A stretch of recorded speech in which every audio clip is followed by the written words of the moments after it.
Hello, everyone. This is Sweeney Field on the campus of St. Joe's University, Philadelphia, Pennsylvania. Today, you're watching rugby live, streamed from the campus of St. Joe's University and Sweeney Field. Today, it's the Thumbs Up Cup as the St. Joe Hawks take on the Temple Owls, an inter-city rivalry, and we're very happy to stream it to you live right here on Facebook and on hawksrugby.com as well. Hello, everyone. My name is Lou Tilley, and I'm joined by one of the greats of international rugby through the years, and now a real fixture in the Philadelphia area. Say hello to David New. David, a very exciting day. What a beautiful day for rugby. Yeah, it's a great day, Lou, and that's a big introduction. Thanks for that. I'll take that every day of the week. It's a wonderful day to be here. It's a great opportunity to recognise a great young life, celebrate the game that he loved, and the people that he enjoyed playing the game. And David's talking about Mark Dombrowski, MD-15. That was his number here with the St. Joe Hawks. This past spring, he was playing along with the Hawks in a tournament in Bermuda. The tournament had wrapped up. He was with his parents dining that night. They went their separate ways to go home, and Mark was never heard from again. It became an international story, and a tremendously thought of young man is being honored here with the Thumbs Up Cup today. Let's talk about that, Dave. What does the thumbs up indicate where Mark was concerned? Pretty straightforward, right? Mark loved the photo. He was in plenty of photographs, and every time he was there, end of the game, after class, after practice, he's one of those kids that always had a smile on his face. He always worked hard. He was really into everything he did, and the thumbs would always come up, whether he was up or down, whether it was a good practice session or not. Mark's thumbs were up, and it's inspirational to all of us. It's become a symbol, something for all of us to sort of take with us on our daily life and use. It's become the Thumbs Up Cup today as St. Joseph's will take on Temple University. I don't know if we can get a shot of this, but a beautiful crowd has gathered all around us today, not unlike college football game day in a way. And we hope to explain and bring to you the nuances of this great game of rugby that does have its roots indeed with our game of U.S. football. David New, international rugby star in your native Australia, played professionally there, played on a couple of international teams, came to the United States in 1993, I believe. 93, yeah. For a good reason, I believe, too. Yeah. The girl will do it to you every time. Donna, David's wife, and they've established roots here. They have three children. Sydney, their daughter, who's a budding volleyball star, and a couple of rugby stars, one of whom you'll see here today. But your daughter, I think, summed it up beautifully in the wake of Mark's tragic death. And she put together on her own this beautiful video tribute to MD-15. And we're going to show all of it to you later at the end of the broadcast. But to kind of set the scene right now, this is how Sydney remembers Mark.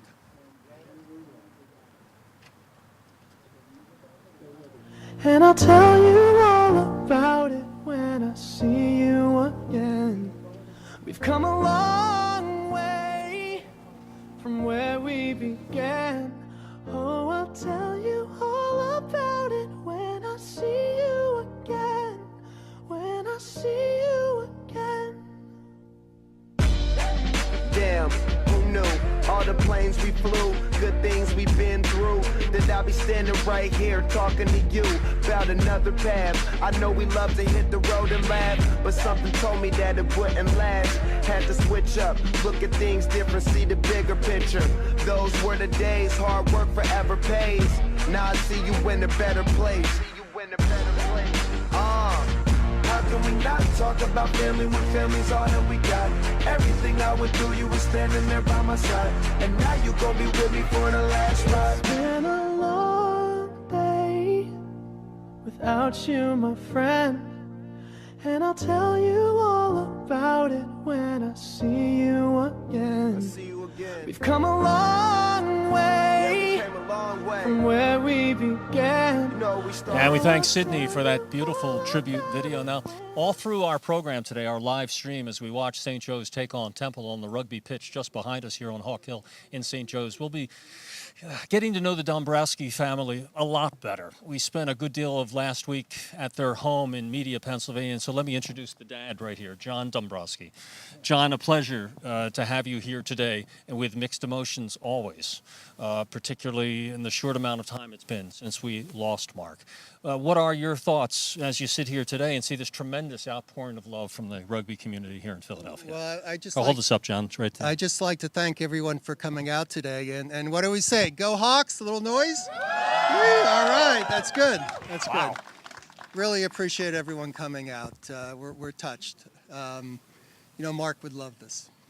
John has, and his wife, who you'll meet in just a moment, and their two sons, who you will also meet today, Kevin, who played here at St. Joe's, and John Jr., JJ, as we call him, and Lisa, have tried to turn, as everyone always says, a negative into a positive as best as you can. But they've established the Mark Dombrowski Foundation, and the website just went live this week. Tell us more about that, John. Sure. The foundation was set up basically to continue Mark's legacy. Those who know Mark always tried to help people, was always there for people. So really it's going to be youth education, athletics, and safety.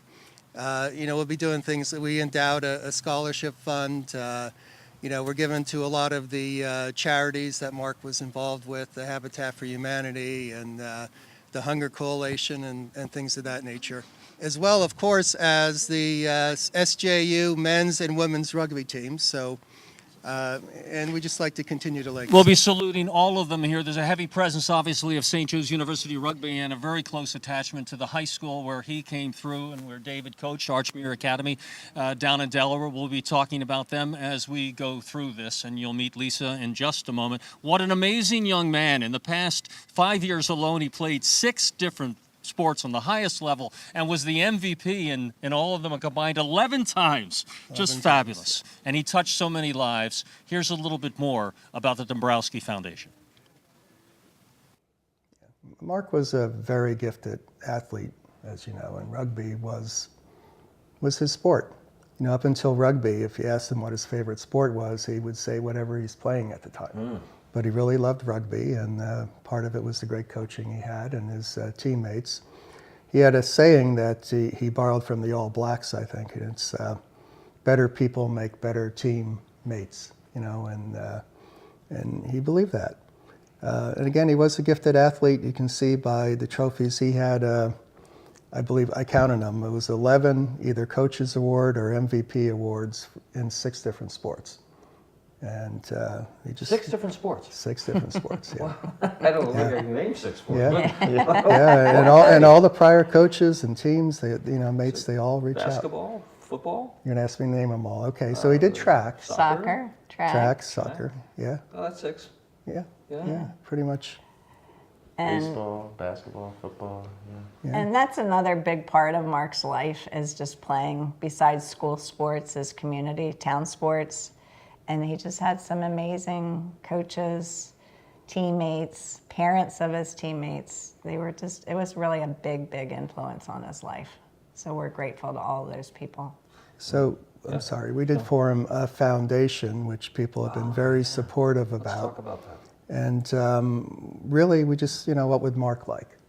So all these different teams, local baseball, Little League, basketball, and we're going to try to support, as well as St. Joe's and Archmere Rugby as well. We did endow a scholarship at Archmere as well. And just other things too. We would go on mission trips to West Virginia, right? West Virginia. North Carolina. We're all borderline there, yeah. I think we crossed over. But anyway, so, we're giving to the Habitat for Humanity and several of the outreach, the Hunger Coalition and another outreach program there. And one thing I do want to mention, because I found it very touching and very Mark-like, there's an organization and there's a student chapter at St. Joe's called Hearts for Hope. And what they do is for situations like this, with Mark, they make clay hearts, and with a little nice saying and note, and they send it to people. So we have 6 or 7 of them. So, you know, we like to support organizations like that as well, because that was so Mark. You're about to roll out the foundation website, is that correct? We are. Thankfully, a St. Joe's business student, Christopher Rini, R-I-N-I, actually stepped in to help out, and he's developing that for us. So hopefully it'll be published within the next couple days. What would the address be when people want to contact the foundation? It'll be the markdombrowskifoundation.org. So anything similar to that should direct you to the actual website. And the foundation's emphasis is on youth education, athletics, and safety.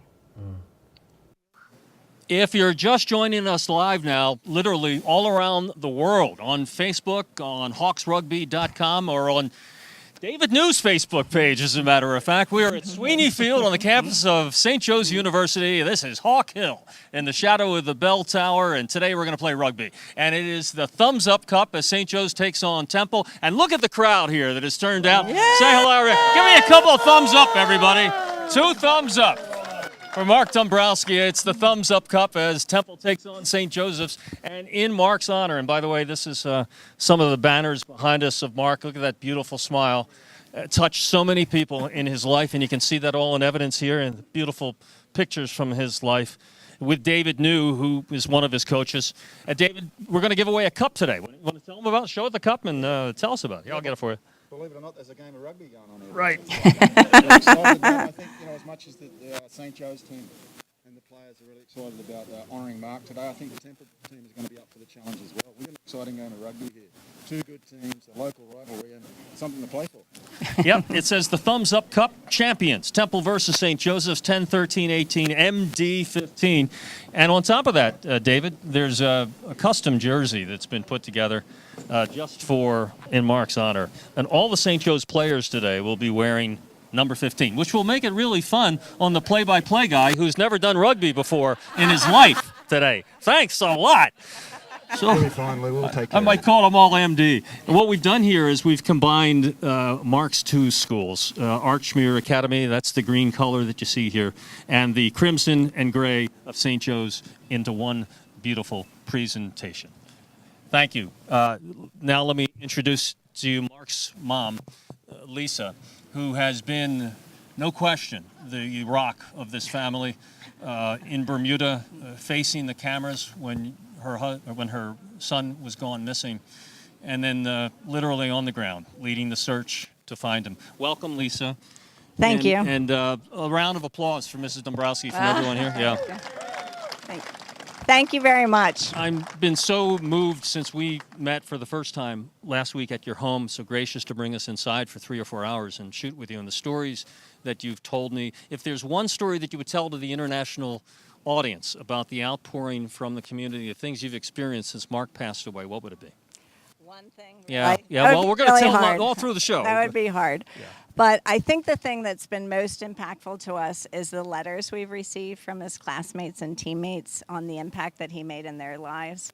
Because Mark was just such a happy kid. He was joyful, encouraging. He had a compassionate heart. So I think he really provided a lot of emotional support to people, and people are sharing that with us, which is not easy for kids to do, young adults to do.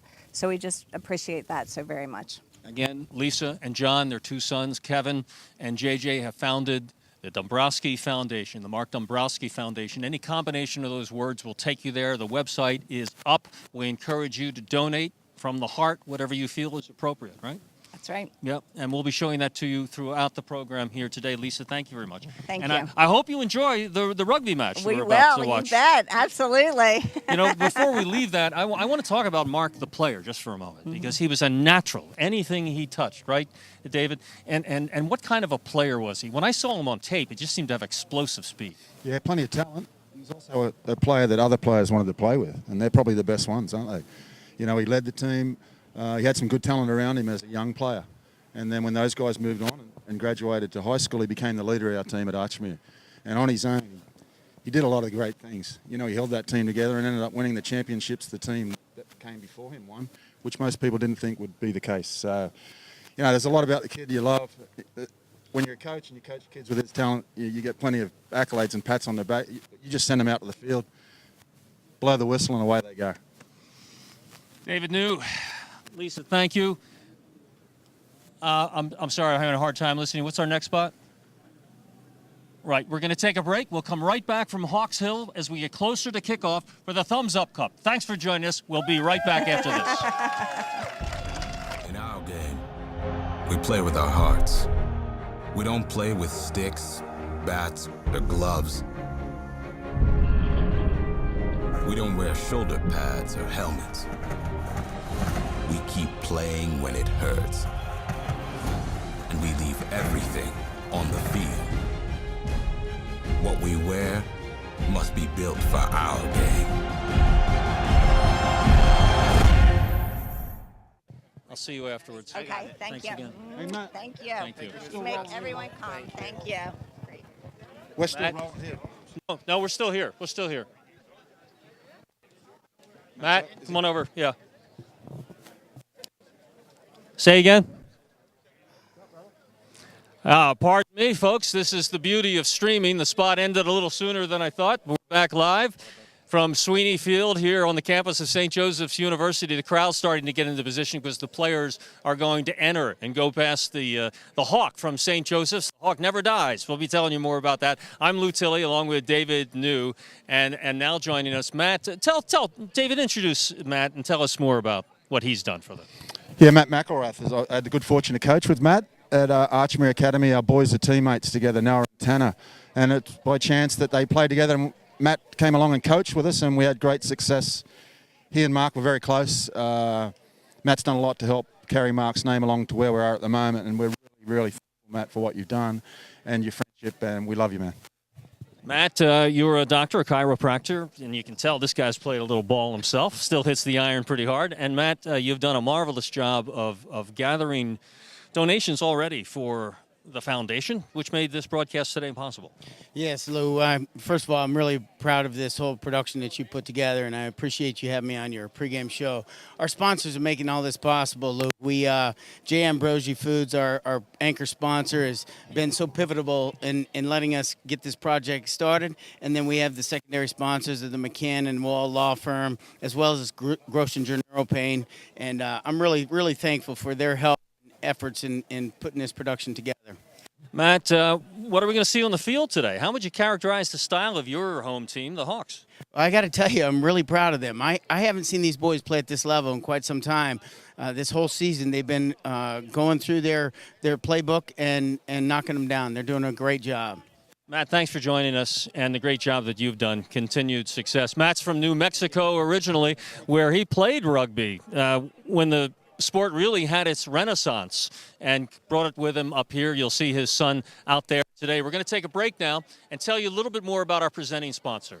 We want to thank Christy Ambrogi so much for putting the resources of Ambrogi's Foods and Christy's Cuts behind the foundation today, making this broadcast possible. Christy, thank you very much from the bottom of our hearts here at MD15.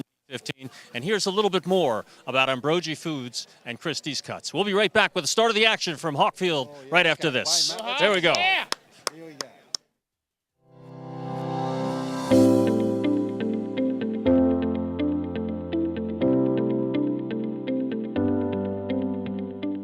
The food on our plates, for the most part, is something most people take for granted. We don't, and neither do our customers. We are J. Ambrogi Foods, recipients of the prestigious Safe Quality Food Certification. We strive to deliver the freshest products available for our customer's customer. Our partners are perfectionists for whom quality is essential, speed and food safety mandatory.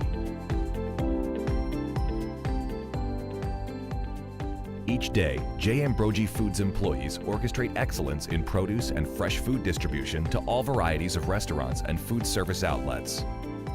National and regional chains, independents, universities, K through 12, hotels, hospitals, casinos, stadiums, country clubs, elder care, corporate centers, and catered dining venues. All your customers will notice is freshness, deliciously prepared by your team.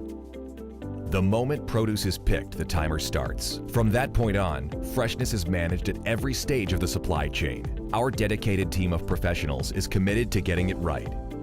Getting it right means we get what you need at the perfect ripeness, color, flavor, temperature, and freshness. All of our employees are trained to place quality first for thousands of products and thousands of locations. That is a big job.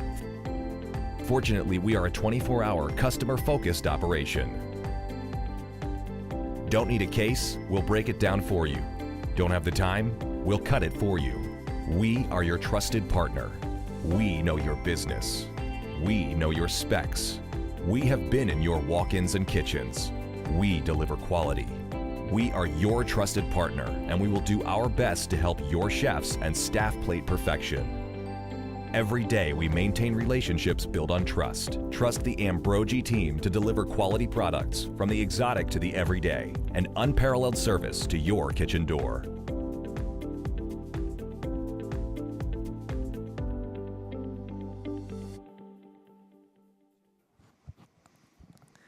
All right, that's the scene at Sweeney Field on the campus, beautiful campus of St. Joseph's University. We're literally inside the city limits of Philadelphia, literally right on the border with Montgomery County and Bala Cynwyd. St. Joe's University, home of the Hawks, and today the site of the Thumbs Up Cup as St. Joe's Hawks take on Temple's Owls for city bragging rights in rugby. And proud to bring it to you live right here on Facebook all across the world, all across North America, all across the United States, all across the Philadelphia area. And you're watching us on the Hawks Facebook page or on hawksrugby.com or even on David News' homepage, many of his rugby friends from all around the world. I'm Lou Tilley. I'll be calling the action, but really leaving it to David to fill us in on this great game of rugby and what we have not yet touched on, David.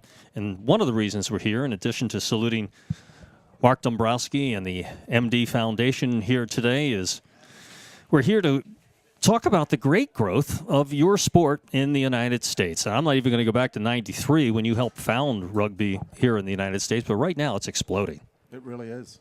There's a growth on a number of fronts, Lou. It's been fantastic to see young athletes playing the game of rugby from the high school age, underneath the high school youth level and into the college programs. Fastest growing sport in the world. Okay.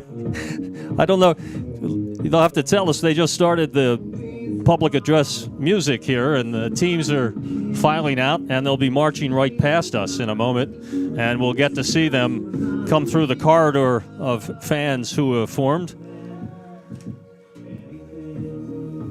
And we have some on-field reporters today, including a couple of guys who have played the game and are making their debuts with us. Matt Lydon, who plays for the St. Joe's Hawks, but is currently injured with a torn ACL. And he's been watching the St. Joe's Hawks. He knows these guys. Matt, if I were to ask you, what do the St. Joe's Hawks need to do to win today, what would you tell me? Matt? Hey, Lou. Thanks, Lou. Today for the Hawks, it's important that Nimadolalo, number 10, uses his foot to spread the field against Temple's defense, keep them on their heels. And secondly, it's important that we win all our set piece and our lineouts. Look out for number 8, George Harris, to make a big impact there. Back to you. Thanks. Thank you, Matt. And he'll be talking with some of the fans and some of his friends, Nui. He's a member of the team here. How cool. He's good friends, good mates with your own son, Noah, on the team here. Yeah, really are. These guys have been playing together. Not are they only rugby players and friends, but also classmates. There's a lot going on here. These guys are student athletes and really doing a great job for the team. Matt's been injured, but it's great to see him being involved and doing something great for Mark. We should make mention, you see the young lady here, could be a parent or a rugby friend, but here they come, the Hawks, and that's your son, Noah, right out in front, along with the Temple captains, both teams walking out together. What are you thinking about right now, Dave? Yeah, you know what, really emotional. There's a lot to unpack there, Lou. It's a game of rugby about especially young kids. These players, they're going to be feeling it right now. They want to get out there and do their best for the team and get another win, but in their heart and on their jersey is an old teammate, a former teammate, a fallen teammate, and someone that we love very much. Very nice sight here. The Sweeney Field cut into the hill on Hawk Hill, and both teams marching out to midfield. And there they'll be greeted by our game and match officials today as well as the Dombrowski family, and each captain from Temple, St. Joe's, your son as well, will present them with some flowers, and heavy on the hearts today of the St. Joe's Hawks and on the Temple players as well, because this is a very close-knit community. Yeah, it's going to be an interesting challenge here, Lou. You know, the St. Joe's team a record of 3-0. Well, you see the players lined up now. We're ready to go, and we were here the other night to meet all of the players, and let them introduce themselves to you, the starting players from St. Joe's and Temple.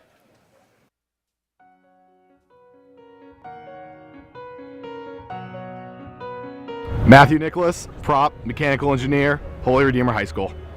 Jared Skavinsky, hooker, bio major, Allentown, PA. Kieran Carter, prop, computer science, Conestoga High School.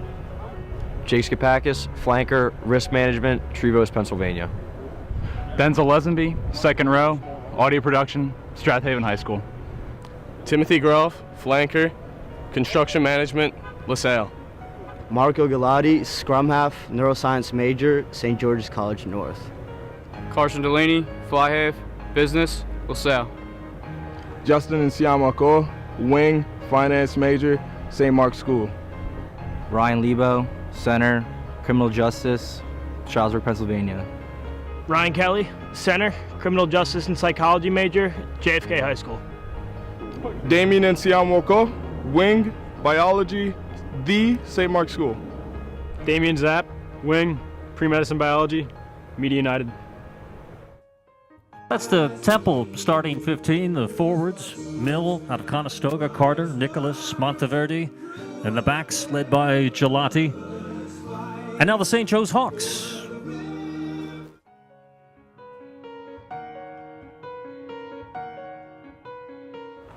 Griffin McCormick, prop, finance, St. Joseph's Prep. Andrew Sullivan, hooker, marketing, Xavier High School. Nick Ballas, prop, risk management insurance, Cranford High School. Fred Gladys, second row, finance, Westfield High School. Mickey Chappell, finance, second row, Boston College High School. Colin Johnson, flanker, sociology, Central Catholic High School. Phil Leonetti, flanker, finance major, St. Augustine Prep. George Harris, 8-man, food marketing, Fairfield Ludlow High School. Tanner McElrath, scrum half, finance major, Archmere Academy. Noah Numatawalu, fly half, economics, Archmere Academy.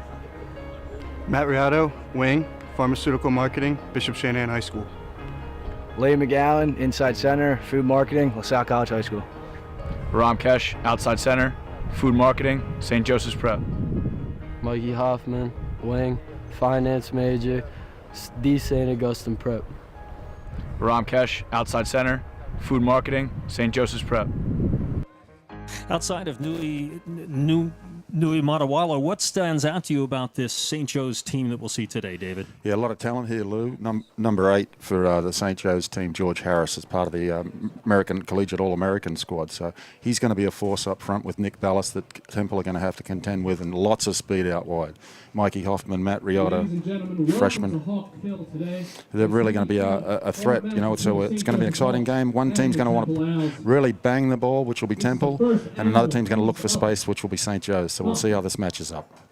So we're set to go. It's the first of, we hope, many Thumbs Up Cup today on the campus of St. Joe's. Sweeney Field is the site. St. Joe's University on the left, the Temple Owls on the right, and the Hawks to kick it away. Lou Tilley along with David New, and we have given them the signal, and we're going to let them play. 40-minute running halves, and we'll explain as we go if you're new to rugby. Yeah, good start there for the St. Joe's team. So the ball's up in the air. They've contested that. They've come up with possession with McElrath at the halfback, and he's pushing up that ball we talked about, Ballas. Good, strong carry. David New with the commentary, in case you're wondering, a native of Australia, but lived here since 1993. And you see that wide shift that they looked at earlier there with Keskijian really punching the ball hard there. New's got the ball, then he'll look for a little bit of space here. Off he goes. Nice brought down there by the fullback, so there'll be a contest here, and what's they do out wide to the left. So that was your son just now that broke through. Yes, if you look at that contact area, Lou, he's gone to the ground. He must release the ball, the tackling player has rights to the ball if he can get there first before another arriving offensive player. Looked like the referee deemed that he held the ball too long. Penalty to Temple. Good catch by our cameraman right here at center field. And they're waiting for him to... Nope, they've got a spare ball. We're ready to throw this. This is part of the game right here. The throw in from the side. And we'll be telling you more about some of the terms, some of the nuances of the game if you're new to it. This is the side in. Yeah, the line out here. So the teams will contest possession. The forwards are going to jump. We'll see if they're thrown to the 2 here. And that's a neutral ball. It's up for grabs when they throw in. Yep. And switch in the middle of the field there. Good defence in the middle there. Noah gets in there with that blue headgear. Head clash last week or 2 weeks ago that drew some blood that he's wearing a helmet at the moment. But it's good shift out here to the right side from Temple. They look good with some structure here. Temple, a big team. They've got a couple of 250-pounders, 3 240-pounders around the front, 15 men to the side. And, yeah, physicality is a part of it. And if you decide not to run the ball forward, you can punt it away. Carson Delaney, the fly half there for Temple, decided that let's play out of our end. Let's play in their end of the field and see if they can make some mistakes down there and we can get a turnover. So ball's kicked out by Temple. That'll be a St. Joe's line out. David, this has been your game for your whole life. I grew up playing the American version of this football, so I'll be making some comparisons as we go along. But right there, that looks a lot like a line of scrimmage. A couple of lines ready to go at it. It sure does.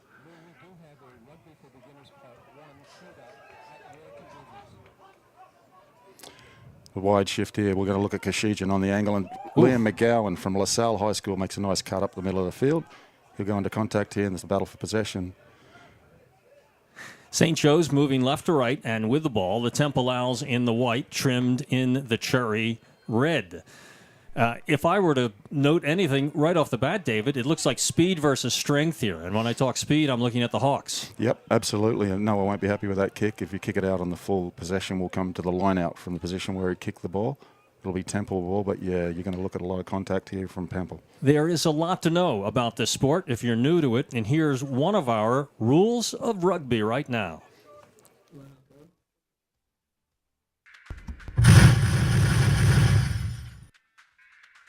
You play rugby in a sports shirt, shorts and boots with studs, and you wear a mouth guard to protect your teeth. The ball is an oval shape and looks almost like an egg. Because rugby is a British game, there are a lot of English expressions. To make it a bit more complicated, there are 2 versions of rugby, rugby union and rugby league. This film is about rugby union, the most common type of rugby played. The pitch is about the same size as a football pitch. On the pitch, there are a number of lines. We start with the halfway line. From this line, the game is started or restarted after someone has scored. Next is the 10-metre line. After the kick-off, the ball must cross this line.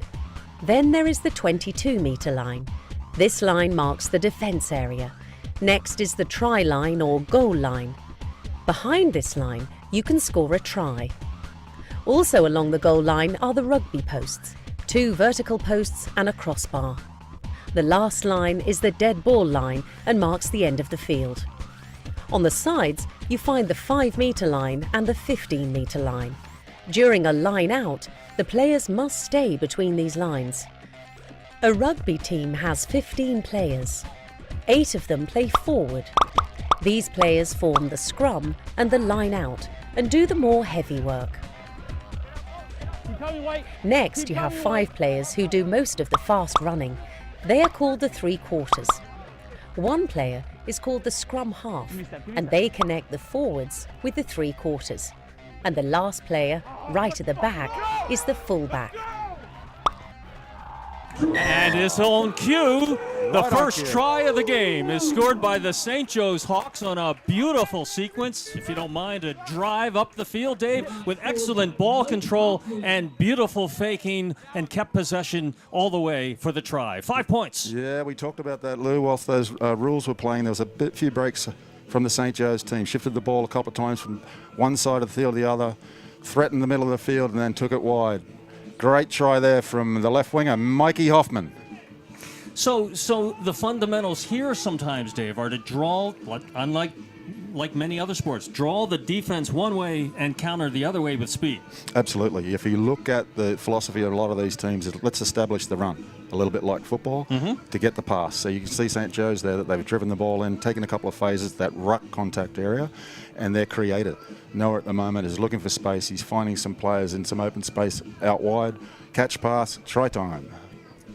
So great kick from the sideline. 5 points for the try. 2 for the conversion. And the 2-point conversion. And the conversion comes from an extreme angle because it's where you cross the try line that determines the angle and the spot of the ball. Absolutely. Where you touch the ball down, you must come back directly from that base and kick from that tough angle. That was a fantastic kick from the sideline. 7-0. St. Joe's Hawks. 7-0. The Hawks jump out in front. We must tell you the Hawks favored in this game. It's been a long time since they've lost a match.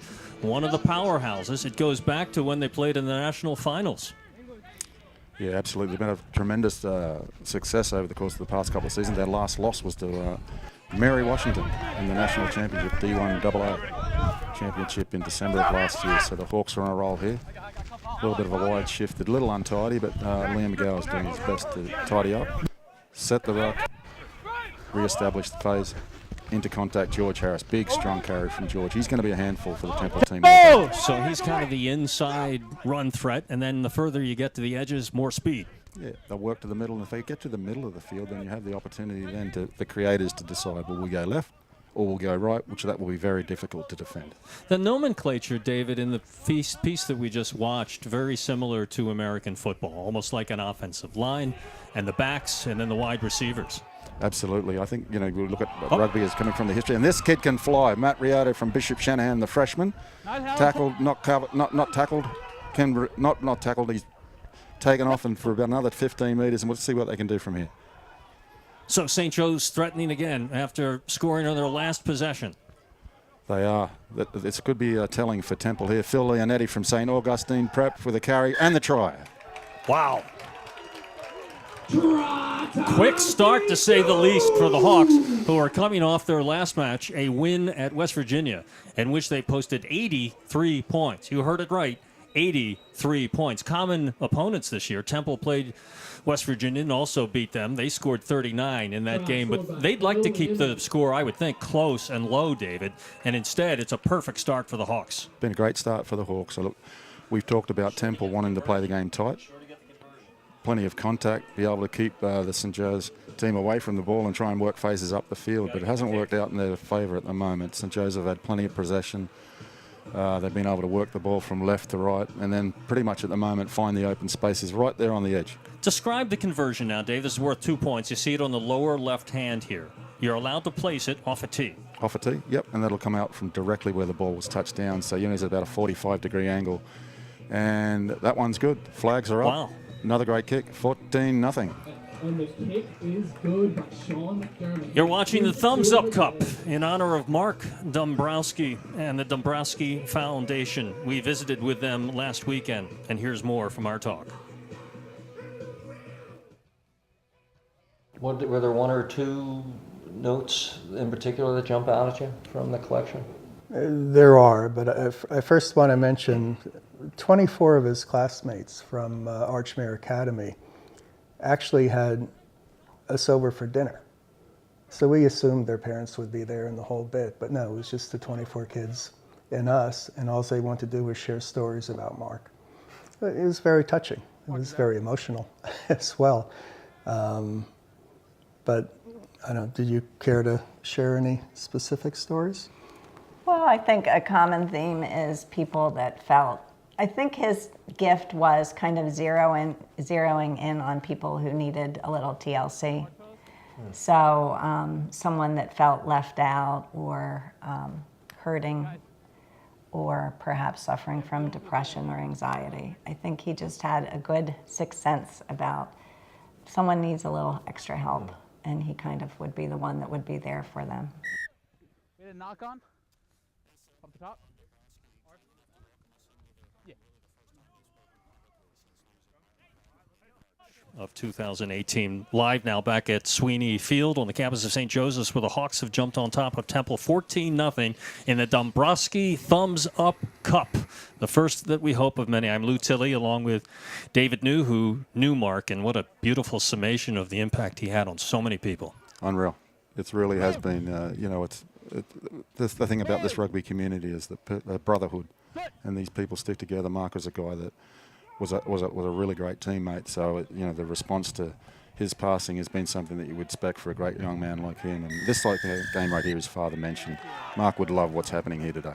Indeed, his spirit felt everywhere. Temple now, David, during that interview on their best thrust into St. Joe's territory of the young match, but ball turned over here. Yeah, kicked off after the touchdown there from St. Joe's. St. Joe's on the carry back, a little too many rolls, penalised. Temple had some ball, and I think that's what they need at the moment. A little bit of possession, start to assert their authority in the contact and in the tight stuff, and then see what they can do with the ball. But to date, they really haven't had any possession. It's been one-way traffic at the moment, but we'll see. Temple tries to use a little bit of their brawn. They may have a size advantage in this game. I talked about that. Matt Nicholas, the prop at 6'2", 250. Ryan Monteverdi at 6'5", 270. Steve Kovacek, 6'4", 240. 0-0. All in all, very stout on the interior. Very big, strong guys. But if you look at the St. Joe's here, they've contested this line out. George Harris has come down with the ball off of the top, and Colin Johnson, the flanker, has come up with a great run. Quick wide shift here. It's hit George again on the carry, and he's going to be a handful all day. I know that move. That's a straight arm in anybody's game. Yep, that one looked a little bit like football right there. So look, just outside of the halfway line here, St. Joe's are going to set up. Let's see if they attack the middle of the field here. And then when you look at the space, did they go left, did they go right? You can see Noah in the headgear marshalling his troops, the inside runner. Balls hit the floor. They're a little untidy again, but Matt Riotta will clean up. In case you're wondering, we're playing union rules here today. That means the team with the ball can keep possession infinitely until they turn it over or score a try. If we were playing league rules, and there's a turnover. If we were playing league rules, what is it, David? 6 tackles or 6 downs, and then you turn it over. Yeah, they control possession for 6 down, a little bit like football. And then conversely, the next form is rugby sevens, where you play 7 men on 7 on a field this size, which are, distinctive forms of the game, but all have tremendous merit in their own right. Rugby sevens, an enormously popular sport growing all over the world now that it's been included in the 2016 Olympic Games. We'll be talking about that as we go along here today. But we're playing 15s, the original form of the game, thanks to Mr. Bill Mills back in 1835 at Rugby University in England, and thus the name rugby as it traveled across the pond to the United States in the mid-1800s. We're talking about a bit about that as well. This game was actually soccer before Mills picked the ball up in a game and decided he was going to run the ball forward. I think it's a little bit like Americans think about soccer now. Like, why are we keeping the ball? Pick it up and run with it. Right. This was the evolution into rugby. Great scrum from Temple. They pushed them off the ball. Let's see what they can do. Right. There's that brute force you were talking about, Lou. I think they're going to try and assert their authority here with a couple of short runs and punch it up the field. They're about 10 metres out now from the St. Joe's try line. And it would seem to me, Dave, important that they do put points on the board here, because the Hawks have sprinted out to a 14-0 lead. Yeah, very important here. So they've got a penalty. I think there was an infraction there on the bottom of that pile. Taking a quick cap, and let's see what they can do. Good defense by the St. Joe's, flowing with the ball to the outside as in gang tackling. Yeah, the emphasis there is going to be to press up, push up, and close the space, take the space away, and try and pick up these runners before they gain any momentum in tight, or be able to create some options like that there at the moment out wide. So a little nuance there. They call it footy back in your native land. You can advance the ball on the run with your foot. You can. That's probably the only forward pass, right? If you're behind the kicker and he kicks it forward, those players can chase it and receive it in the air or on the ground. Temple, good, putting some phases together here. It'll be good to see what they can do. 25 minutes and counting to go in the 40-minute first half. We play 2 40-minute halves here. Running clock here at Sweeney Field on the campus of St. Joe's. Hawks leading Temple 14-0 in the first Thumbs Up Cup. We'll be telling you more about it as we go through. Temple on the move, still with possession. A long possession for the Owls. Yeah, putting some phases together. A big, strong carry again. See what the St. Joe's backline here can do on the defensive side of the ball. Great space takeaway there, so they've pushed up hard on Carson Delaney, put some pressure on him, and Adam Kasijin has turned the ball over. And a turnover. A good stout defensive series by St. Joe's as Temple lost about 25 meters in that possession and now turned the ball over to the Hawks. I think that last series of plays from Temple, their coach will be pretty happy with. He slowed the game down a bit. He's forced St. Joe's into playing a little sloppy, getting out of their game and trying to trade blows there with the Temple team. I think for the St. Joe's side, they want to just sort of get back into their shape, understand where their strengths are and play to those rather than get into this arm wrestle. So they set up in the scrum. Hawks on top 14-0 as they put it back into play, and the Power Boys go at it, locking, and the Hawks come away from it. Oh, Liam McGowan, he's been threatening in a couple of runs there. He's just got halfway through and then just tried to force that pass in contact, so he's lost possession. Temple ball. Again, we're sort of, St. Joe's are starting to play in the hands of Temple here a little impatient. Well, we've got a moment, and we change your position. Let's go down to Matt Lydon, who normally would be in uniform for the Hawks, but he's out with an ACL, but has a couple of young fans of rugby with him right now. Matt? Thanks, Lou. I'm here with Stephen Bradley, junior prop here at St. Joseph's University. How's everything today, Steve? Everything's going well today, Matt. So, Steve, can you tell us a little bit about the memories you have of Mark, not only on the field but off the field as well? Well, some of the memories I've had from, even though we never got to directly share a field together, I still managed to see him from the sidelines, and the kid could move fast. He was a very talented player, and he really enjoyed the game of rugby. He loved it, not only just for the sense of playing on that field and scoring, but also being out with his brothers. And even off the field, whether you played with him or not, he always recognized you, showed for you, made you feel like a brother. So Thanks, guys. Back to you, Lou. A terrific run there by the Hawks, and then the turnover, Dave. Yeah, St. Joe's threatening again, so they've taken it off of there, deep into their end of the field and brought it up over the halfway line here. Again, it's just some short passing, some direct running, and Adam Kashkijan really putting the pressure on. I think he's going to be a force here at the moment as these players get more tired. Kesh, as we know him, will really put some pressure on the outside backs of Temple. Thanks to Matt Lydon, a member of the Hawks, serving as our sideline reporter today, talking with some of his mates. Matt and Mark Dombrowski were tight as they played here on the Hawks together. Interesting scrum here, Lou. About 2 scrums ago, it was a St. Joe's feed, and the Temple team really pushed them off the ball. So I think, in the set pieces, Temple's really holding their own. So we'll see how St. Joe's respond. Our telecast Pick today. Up by the number 8. This will be a big, strong carry here. Yeah. He's fended off a couple, swatted Noah away, and he's pushed up. Liam McGowan's got him there. That's a great tackle from Liam, but referee sees that the tackle's a little high. Any contact above the shoulder, above the nipple line, will be a penalty in rugby union. Our thanks to our special sponsors today, particularly Christy Ambrogi and the Ambrogi family from Ambrogi Foods, who have made this live stream possible here today. Thank you, Christy. And that ball's Thank you to gone all our backwards. That's a live ball in play now. Here we go. Let's see if Temple can rumble this here. I think they're going to work really hard to keep this tight and push the ball hard into contact here. Sullivan with the tackle. Temple ball, they're pressuring. Penalty. Referees called the St. Joe's team's offside. Another big strong carry here taken by Matt Nicholas. That's a big body right there. Luke. Oh, yeah. Carson Delaney off the right foot and step. Met there by Noah. Good shoulder there from Nick Ballas and Phil Leonetti. In case you're wondering, I am. Everyone on St. Joe's is wearing 15 today for Mark Dombrowski, and I'm glad David New is with us.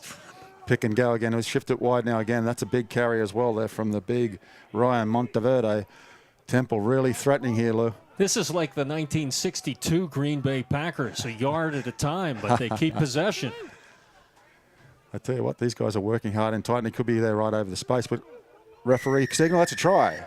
So they do push it across the goal line, and the Temple Owls are right back in this game pending the 2-point conversion. The try, when you cross the goal line, called a try is worth 5 points. Why is it not called a touchdown? Well, because in the original scoring for rugby, when you cross that line, it enabled you to take a try at a kick for your points. The game was eventually changed to 5 points for the try and then 2 points for the kick to follow. That's right, and 5 points right there to number 7, the flanker for Temple, Tim Groff. And that was the the product of some really good work in tight from the Temple team. They've understood that, if you want to work with the opposition in front of you, that let's get away from trying to shift the ball too wide. Let's play in tight and see if these guys can answer. 14-5 with the kick to come. We got a game. Very important 2-point conversion. St. Joseph's has converted on both of their tries to total 14 points. And here's the 2-pointer. It's up and... Great conversion there from Carson Daly. So let's look at the replay. The thumbs up replay. Great strong carry here again from Ryan Monteverde. He really set it up here then. A clean out from our front row forward. Picks it up. 1 takes a nice 0. He zeroes it off. And there's the try scorer. Ryan Groff over the ball. He'll look for that. Pick it up. Drop over the try line. Try. We talked about some of the history of this game. David, your work with United World Sports and John up there. He's an artist from... one of the founders of the game, has these depictions of what the game looked like back in the early 1800s when rugby first kicked off here in the United States. The first official rugby game in 1875. Let's go back to the live action, guys, as St. Joe's is breaking down the Keegan field. and a great offload. There we have it. And a thumbs up for the try. You got to love that from Liam McGowan. That's awesome. Fantastic. And it's the 2 thumbs up. We love that. We love it. Well done, Liam. Try scored by Liam McGowan. So, David, some poorly timed production on my part there, and the St. Joe's Hawks break away for another try. And that's typical of their offense, right? They'll strike in a hurry. Yeah, they're going to get you quickly. But I tell you what, the Shags, the St. Joe's coach, might be happy with you. Every time you throw up one of those screens, St. Joe's are doing something great behind it. You're right. Every time. Keep it up in the production truck there. Shags is loving you guys. Let's talk about Dan, the head coach of St. Joe's, and the job he's done here. He goes by Shags, and if we get a picture of him on the sideline, you're going to say, why do they call that clean-cut guy Shags, Dave? Oh, didn't he sport? He sported one of the best beards. He could have been a band player with a ZZ Top. It was that long. But in all fairness to Shags, he is one of the true rugby spirited coaches, spirited generation of rugby administrators that are taking the game forward. This program here at St. Joe's has a great history, and he's been at the centerpiece of that. So all credit to Shags. And, if anyone deserves success, it's him. So the conversions, both kickers are perfect in the match so far. Dave, can you have a designated kicker, or must the man who scored the try kick it? No, anyone can kick for goal. So Sean McDermott's taking the kicks for St. Joe's from Boston College High School. He's a sophomore and a tremendous prospect. Plays fullback for St. Joe's. He knows his way to the try line, and he also knows how to put the ball through the goalpost. Knock on from Temple there from the kickoff. So St. Joe's will restart this with a scrum. We'll see if they put something, a little bit of skill on here so they can test these guys in the middle of the field. So there's a rhythm to the scrum. Mm-hmm. The officials set them, they lock, they engage, and then the pushing begins. Yeah, much of it's about safety. So it's about making sure the binds and everyone's set, and so that the contact is minimised around those 3 guys at the front who are bearing all the weight from both teams. So the crouch, bind, set cadence gives it the opportunity for the referee to make sure that there's a very safe base for the game to restart. And this is different than in the past when they would kind of just attack each other almost. Yeah, I think at one point when I had hair, these guys used to stand back and launch themselves at each other. There were some horrible noises on the rugby field a long time ago. Wow. No, with the carry here, so he'll look for that weak side winger who hasn't appeared, unfortunately, and it's a turnover. So if you look at that setup there from St. Joe's, what they're going to try and do is put a bit of pressure on the first defender, the fly half for Temple, and the second defender, the inside centre. So try and create some confusion between those two. Maybe both of them will bite on the ball carrier, open up a space for a player running out of the back there. So these moments, not so flashy, not the wide open runs and the scoring, but these are important as far as possession is concerned and the physical wear and tear as the match progresses. Yeah, and there's a contest, right? We are one team, but there's a set of forwards and a set of backs. And if you hang around some forwards, they'll tell you that you should never give the ball to the backs. And if you hang around some backs, they'll say you should never give the ball to the forwards. But great run here from Carson Delaney again. He's looked threatening. Oh, great counter ruck from the St. Joe's team. They've driven back over the ball, Lou, and they've turned it over. Fantastic. So the ball is contested even after it's down when a ruck or a muck ensues. Yeah, if you think about it this way, so the tackle player, so the offensive player carrying the ball into the contest will be tackled, and there's responsibility for two people there. One is for the offensive player to place the ball and present it, and for the tackle player to roll away. Then it's the contest. That's when the game begins between the next arriving defender and the next arriving attacker. Whoever gets there and who gets there with the most intent is going to come up with the ball. So you'll find that there'll be things that coaches will talk about at halftime about we need to win the contact area. We need to be the guys that are there first over the ball, and then we get an opportunity to play some rugby. Chris DeWeese, who is our reporter on the Temple sideline, has the brother of Mark Dombrowski right now, JJ, John Jr. Chris, down to you. Thanks, guys. We're standing here with John Dombrowski, the older brother of our great friend Mark. So, John, after seeing all these people who came out here today to support Mark and the foundation, can you just talk about a little bit about how much it means to you and your family? Yeah, sure.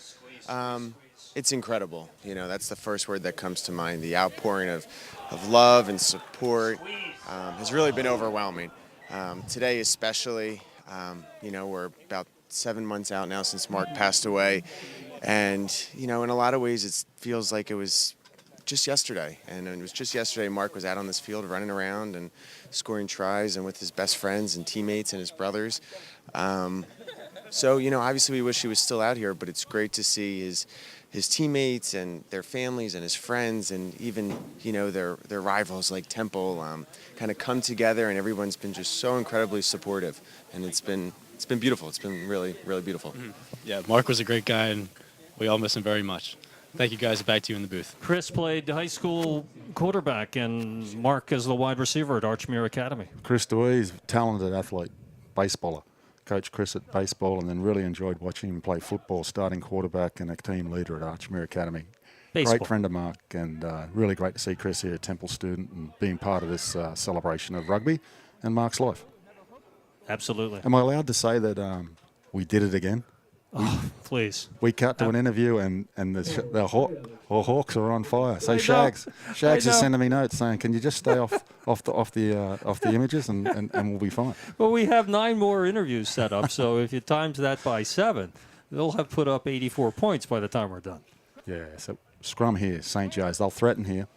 If they're about a half a step off really opening this thing up with the space that they're starting to create. Their execution's off, but they're going to come up with something here. Mm. And look how they spread the field.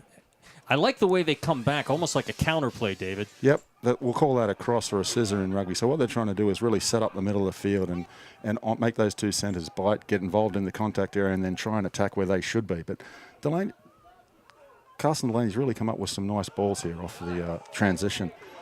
St. Joe's are going to have a crack here through George. Nah, they're just trying to push the ball a little bit too much here. Those long lateral passes, David, they can be intercepted? They can. That's a live ball.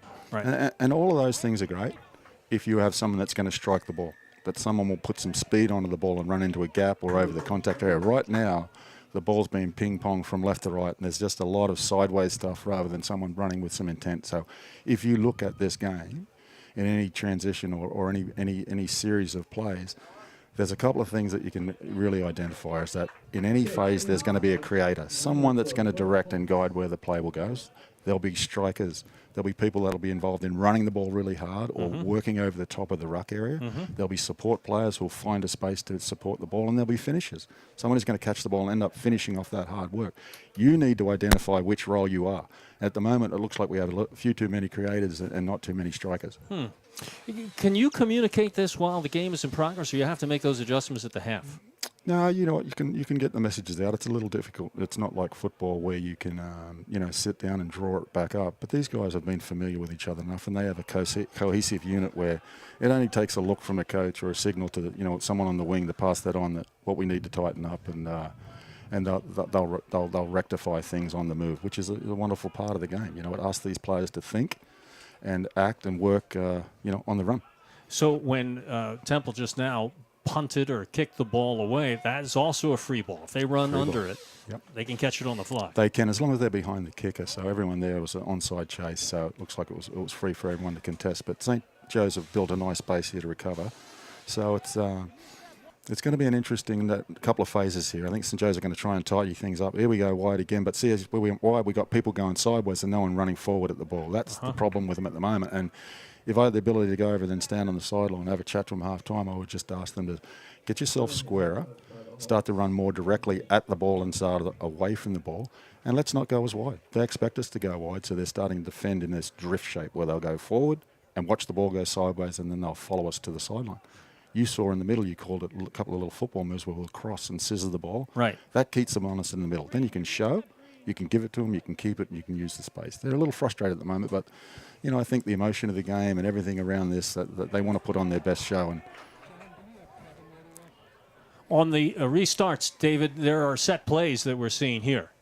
Yep, yeah. So from that line-out play, these guys were looking to shift the ball wide. So the goal here, they'll be trying to set up a base here, and then they'll look at a couple of forwards here who will establish, a base again. So two will work together, a nice little shape there. And Nick Ballas, the player I talked about earlier, that really can be dominant up front for you, and especially those type of plays. They'll push another couple of guys in behind, so they fake behind them, and that's the issue we're having. We're just a little off the pace in terms of execution. Nick is the leading scorer for St. Joe's with tries in this spring season. The season is split into a pair of autumn matches as well as right now, or other spring matches as well as right now here in the autumn. So it's 8 minutes left until the halftime break. You can see that the big boys up front are starting to tire a little bit. So an important part of the half here, 21-7, it's a chance for Temple to get right back into the game, or alternatively that the St. Joe's team, if they can come up with something, they can really make a statement and go into the halftime break dominating. You mentioned fatigue. At what point do coaches begin to sub? Yeah, you can see the St. Joe's team warming up on the sideline there. So I think Shags has got a few things in mind. One, to send a signal to say if you don't pick up the hands and the execution, we're going to rotate some personnel. But the other, some players are utilised in various roles that they may play for 40 or 50 minutes and understand their role. That's a nice driving tackle from Leonetti to try and set the tone here. Temple trying to reestablish field position, as it were, with more of a inside, rugged, powerful ground game. St. Joe's has been able to break free on the edges for 3 tries, 2 in the first 5 minutes of play to establish a 14-0 lead, and they've led by that margin ever since 21-7. Oh, nice run from Desire on the sideline. I've been wondering if he could get the ball. The Twins on the Twin Jets on the sideline for Temple, it looks like they should be seeing more ball. Turned over by St. Joe's again. There's Mickey Chappell with a great turnover. Nick Ballas with a strong carry. Here he goes. He'll rumble it up the field and get him going forward. So we can play off that front foot ball. Ball's over. Recycle quickly. Play. It's the Thumbs Up Cup. St. Joe's versus Temple. Great defense on the end. Really good tackle. So the two brothers, one on the far side, the twin brothers. Great carry, and then a great tackle here on the sideline that really turned the ball over from Damien's side. Fantastic. Justin on the right wing. Both have come up with great plays to really give Temple an opportunity before half-time. Monteverde, big strong carry. He's taken it to just about the middle of the field. The ball's gone backwards off of Groff. Temple with some good people out on the right-hand side here from Delaney. He's gone underneath with the kick again, turned over Mike up. He's a dangerous player to kick it to, but he's returned it. And the chase is on. And a turnover. St. Joe's on the fly. Using their speed. This could be interesting here if he gets off a yard. He is very quick. And there it is, the dancing foot and the thumbs up for a try right before halftime. And scoring the try. What a sensational play. And for once, we weren't away. Yeah, the boys are happy about that, so that's great. We've got both wingers there. So Mikey Hoffman scored early in half, and the freshman, the flying winger, Matt Riotto from Bishop Shanahan. It's an interesting player here. I got to see him through the summer.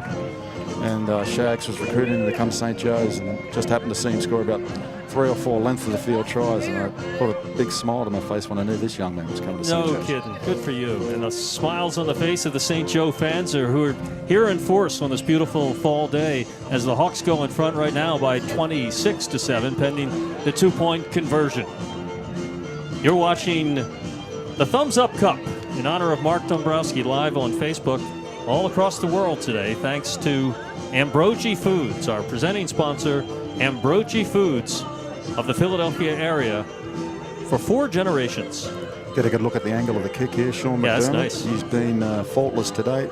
Good, nice strike, but he's pulled that one across the face of the upright. So there's the first miss, Lou. Here's a replay, Dave. Yeah, let's take a look at it. So, you know, that's a kick from Mikey Hoffman. Noah News picked the ball up and turned back to Mikey, the guy who kicked it. Hit George Harris, who's pushed a wide ball to Matt Riotto, and that's all he needs.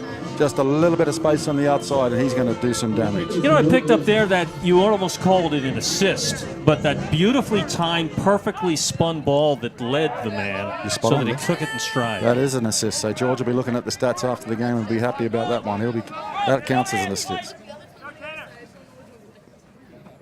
Colin Johnson with the carry. The St. Joe's guys are starting to get their shape a little bit better. Freddie Gladys in with the carry. Over the top, Phil Leonetti. Set up here in the middle of the field, about 60 yards away from the try line. Adam Kashkijian again with a great strong carry, but we need to get these guys going forward, and there they come now. Liam McGowan, who's dancing. A lot of contact again, good tackle on the sideline. But look at the shape here out on the full space here. Oh, big carry from George. I like that. Yeah, the St. Joe's guys sense a bit of space out here. I don't know what's going on. There's a lot of missed passing going on. David, of course, in case you don't know, who's here in the booth with us today, one of the founders of Rugby in America, also assists as one of the coaches of St. Joe's University. We heard from J.J. Dombrowski a moment ago live with Chris. Here's Kevin Dombrowski talking about the rivalry between St. Joe's and Temple. I said, is this a big rivalry, Kevin? The boards of photos of your brother here. Tell me about the one board, thumbs up everywhere. What's that all about? It's his trademark. He does it well, and he's always smiling. He's just always a positive kid. No matter the time, the place, the mood, he helped others. So proud to be his brother, and that poster board makes me smile every time. So we're going to call this great match the Thumbs Up Cup. Yes. Yeah. It's a great name for it. You were a Hawk. You played as well. What kind of an athlete was he? What kind of a rugby player? He was fast. Not many people could catch him, and he was a finesse player. He could kick with both feet, throw with both hands, and just a phenomenal player. Understood the game inside and out. He had some phenomenal coaches along the way. Yeah, it's a shame. He was one of the most exciting prospects. He could really pick apart a defense.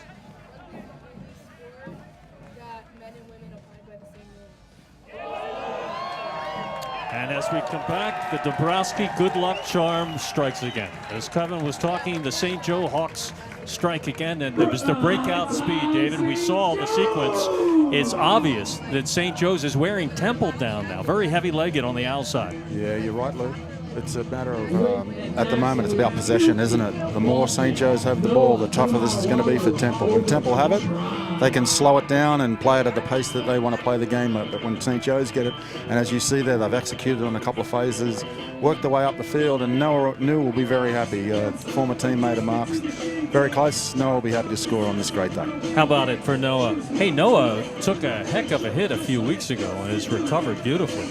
Yeah, bump on the head. It was himself, Mikey Hoffman on one wing, and Sean McDermott at fullback. Luckily, Noah's got a big coconut head with his grandfather being from Fiji, so he's stitched up. He's ready to go. These boys can really turn around quick. Healthy young man, that guy. There's the carry from Cash. He drops off from Sean McDermott, who sets the ball up nicely here. So we've got the F players drawn around the ball. The Temple guys ball watching. We'll go from Tamil McElrath here to Noah. All Noah wants is a little sniff and a bad matchup, and he's happy about that. Love that. Love that very much. And Noah played a little football himself at Archmere, did he not? He did, yeah. Look at your game, Lou. Those funny helmets and shoulder pads. And, right. He played some running back, so he learnt there quickly that you better get through the gap quickly. There's some big people out on that American football field. And nice catch from Tim Groff on the kickoff.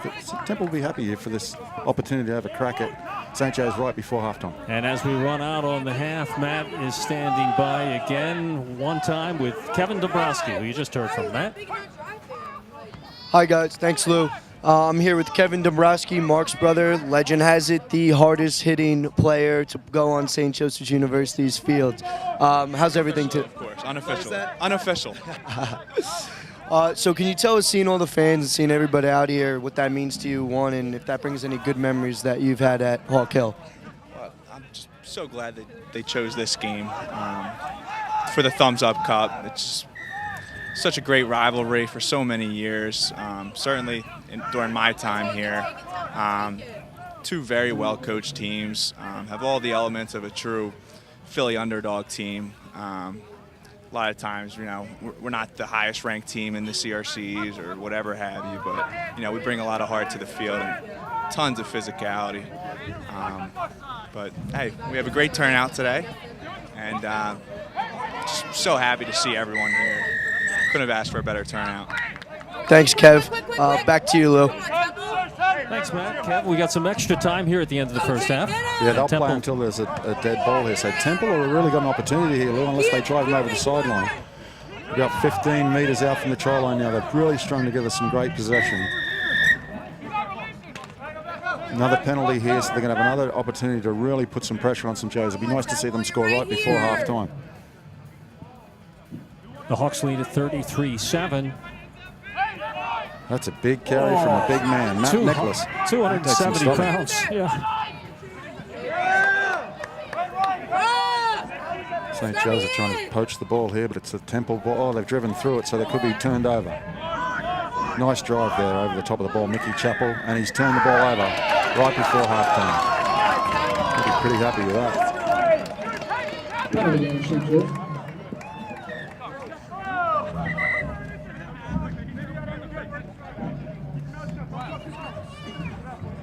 So that'll blow it up for halftime there, Lou. 33-7 with the Hawks. 33-7. The Hawks go to the half on their home field, Sweeney Field, on Hawk Hill on the campus of St. Joe's University.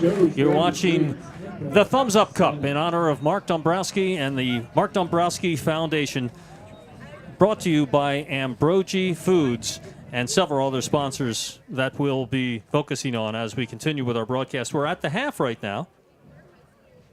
At Temple Owls and St. Joe's Hawks will go to their respective benches. We'll take a break right now.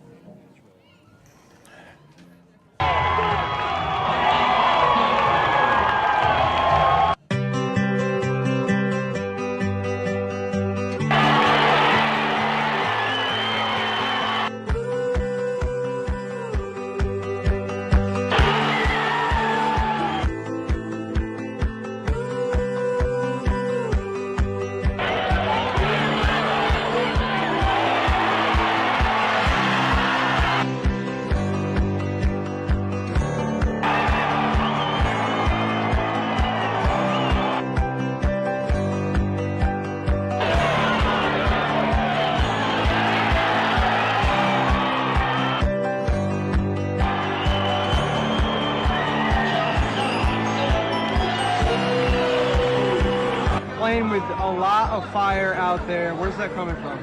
Honestly, Mark. Those are right here, yeah. We got these wristbands for our teammate who passed, and it's all for him. He's had 8th man on the field for us.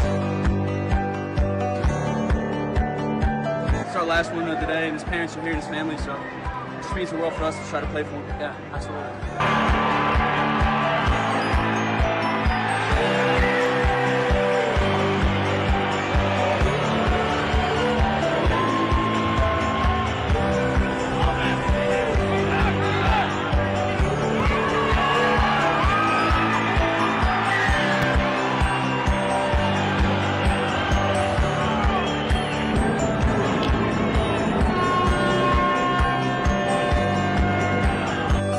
You know, we were never meant to walk out this life by ourselves. We were meant to do life together. And when you do life together, everything changes. You're no longer playing for yourself. You are playing for each other. Life becomes so much more powerful when you're doing something together. And that's what life is all about. Rugby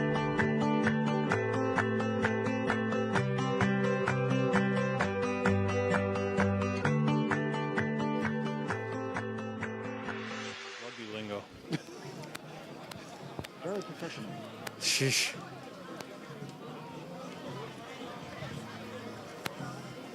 We just need someone at the end of the night to be totally drunk. Right. 2. And welcome back from Sweeney Field. It's the first ever Thumbs Up Cup. I'm Lou Tilly with David New, who you've heard graciously carrying the play-by-play call in the first half as the St. Joe's Hawks have sprinted out to a big lead on the Temple Owls as we hit the half. We just watched a little recap, guys, of the very popular Sevens tournament that takes place here in Philadelphia every year, just a few miles from here, at the CRC Championships. And joining us right now is Rich Lisk, who is part of the team that puts that on every year, and that has been such a hit, Rich. Oh, it's been great, Lou. And Penn Mutual is, they've been with us now for the last 7-8 years, which has been here. We're going on our 9th year, it really coming up here in Philadelphia. Big proponents, and they've been great. And it just grows every year. It's growing every year. And Dave, we should talk about the growth of sevens. We mentioned it in the first half, but we should elaborate on it. That's just 7 players on a pitch, on a field the same size, but so popular now worldwide that it's part of the Olympics. It really is. It's an excitement factory, Lou. It's the game that's been the catalyst to bring new rugby players, new rugby nations into the sport of rugby, and will continue to do so. It's exciting. And here in America, they're a chance to win the gold medal soon at the next Olympics. Right. CRCs have been here how long in the Philadelphia area? Coming up on our 9th season. 9th season? 9th season here. And what kinds of, we play a tournament style. It's a little different than this. They play 7-minute halves, so a team might play how many matches in one weekend? You could play at least 4-5 matches in one weekend, and it's the national championship for high school men's and women's and college. And this is where all the big colleges come. You have the Notre Dames, the Boston colleges, compete against the St. Joe's and Temples for the national championship. Yeah, a chance to put these schools, St. Joe's, Temple, on a national platform. And rugby sevens, it's 14 minutes. Anything can happen. Right. So the big guy can be knocked off by the underdog. So the big championships in the United States, and their UWS properties, are the CRCs in Philadelphia. And, of course, the Las Vegas thing has drawn as many as 80,000 people in the course of a week. That is like a big, huge party. It's like an Olympic party out there. It's one of the best events I've ever seen in my life. It's awesome. Well, let's take a little break here right now. We've been trying to tell people a little bit more about the game of rugby. Well, we'll come back and talk about sevens because we have some really big news on that front. But right now, let's take a look at part 2, the rules of rugby.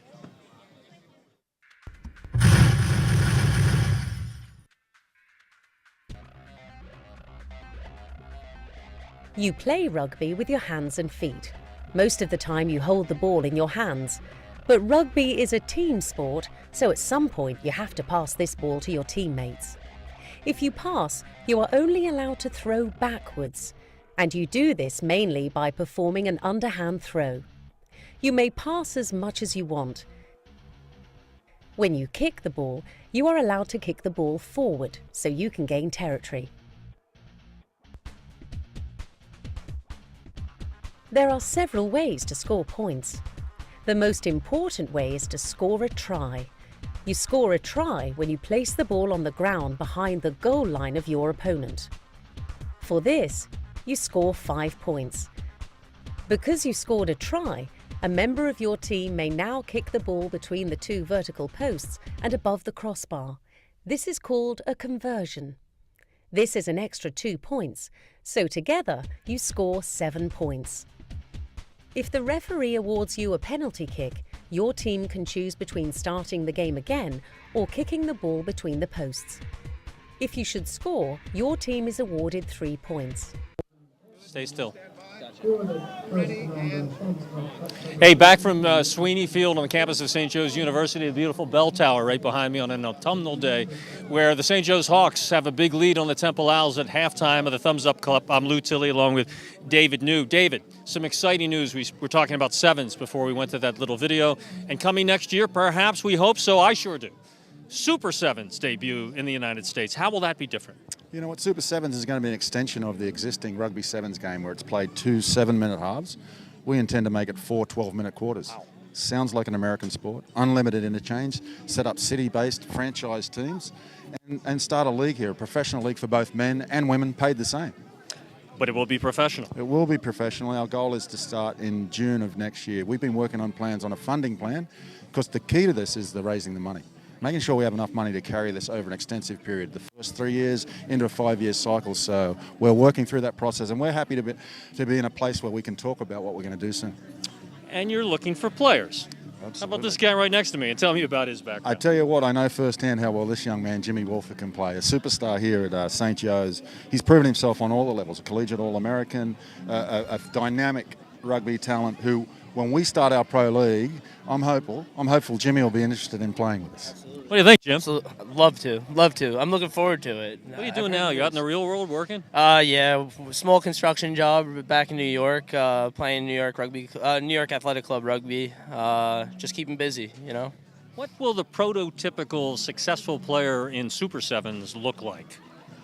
Not so big, but like a lot, you know. Agile, agile, but then again, there's bigs can play it, you know. As long as you're athletic and you can run and you're good with ball, you can play the sport. Bigs, I like it. And for more information, David, you do have your website up and running. Yeah, the website's up and running, so it's Super Sevens, the number 7, plural, supersevensrugby.com. We've been sharing information slowly. It's been a slow build because it's important for us to identify where we want to play, when we want to launch the league, who the players and coaches will be for this league, and more importantly, who are the partners. It needs to be driven as a business, and that's our goal, and from that end, we're working through the process. Participation in rugby in the United States in the last 10 years has quadrupled. While other sports have seen significant decreases, rugby is on the rise. Rugby is what it's all about today, and we'll be back with the second half of the Thumbs Up Cup after you watch this.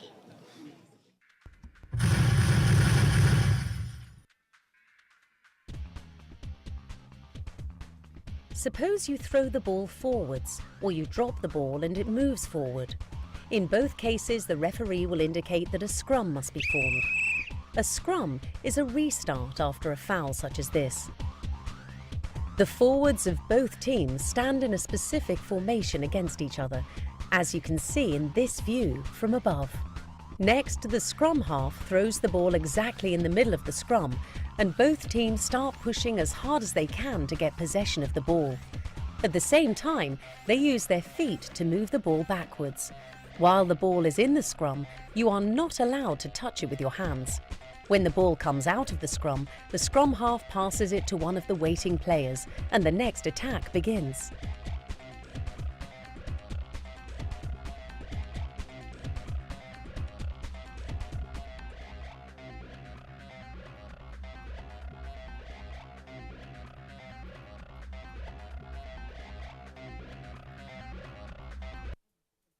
Of course, the ball can go out of touch.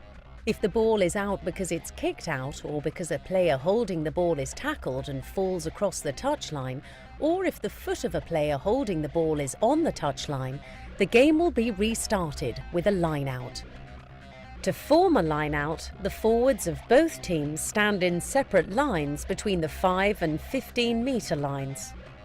The ball is then thrown exactly in the middle of the two lines of players. The player who can jump the highest, and they may also be lifted by their teammates, can catch the ball or tap it to their scrum half. With possession of the ball, they can continue with the game.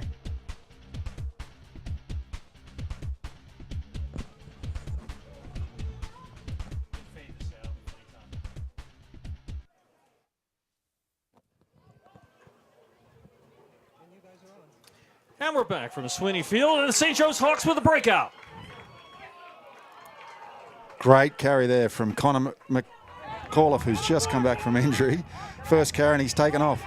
No one knew with the carry now.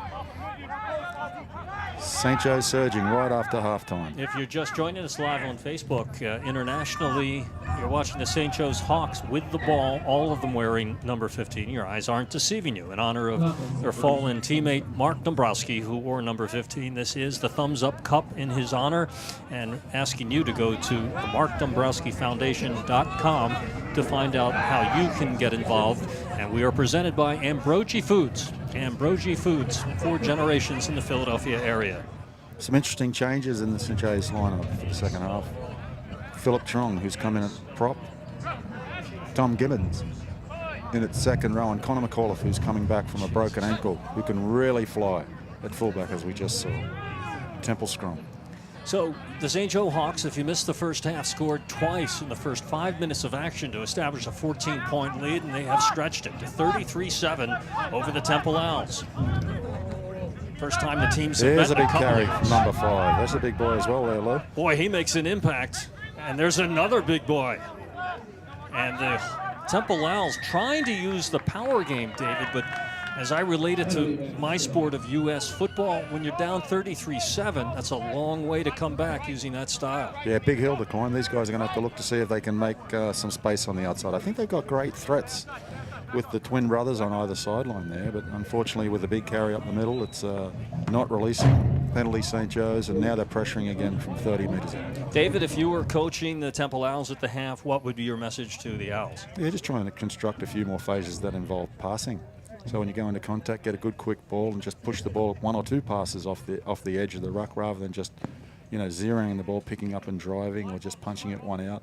Every time that young Delaney, the fly half for Temple, has looked to shift the ball and use his footwork, they've had some joy. So, you know, stay with it and see what you can do. But it's tough. If you give enough possession to St. Joe's, they're going to score points on you.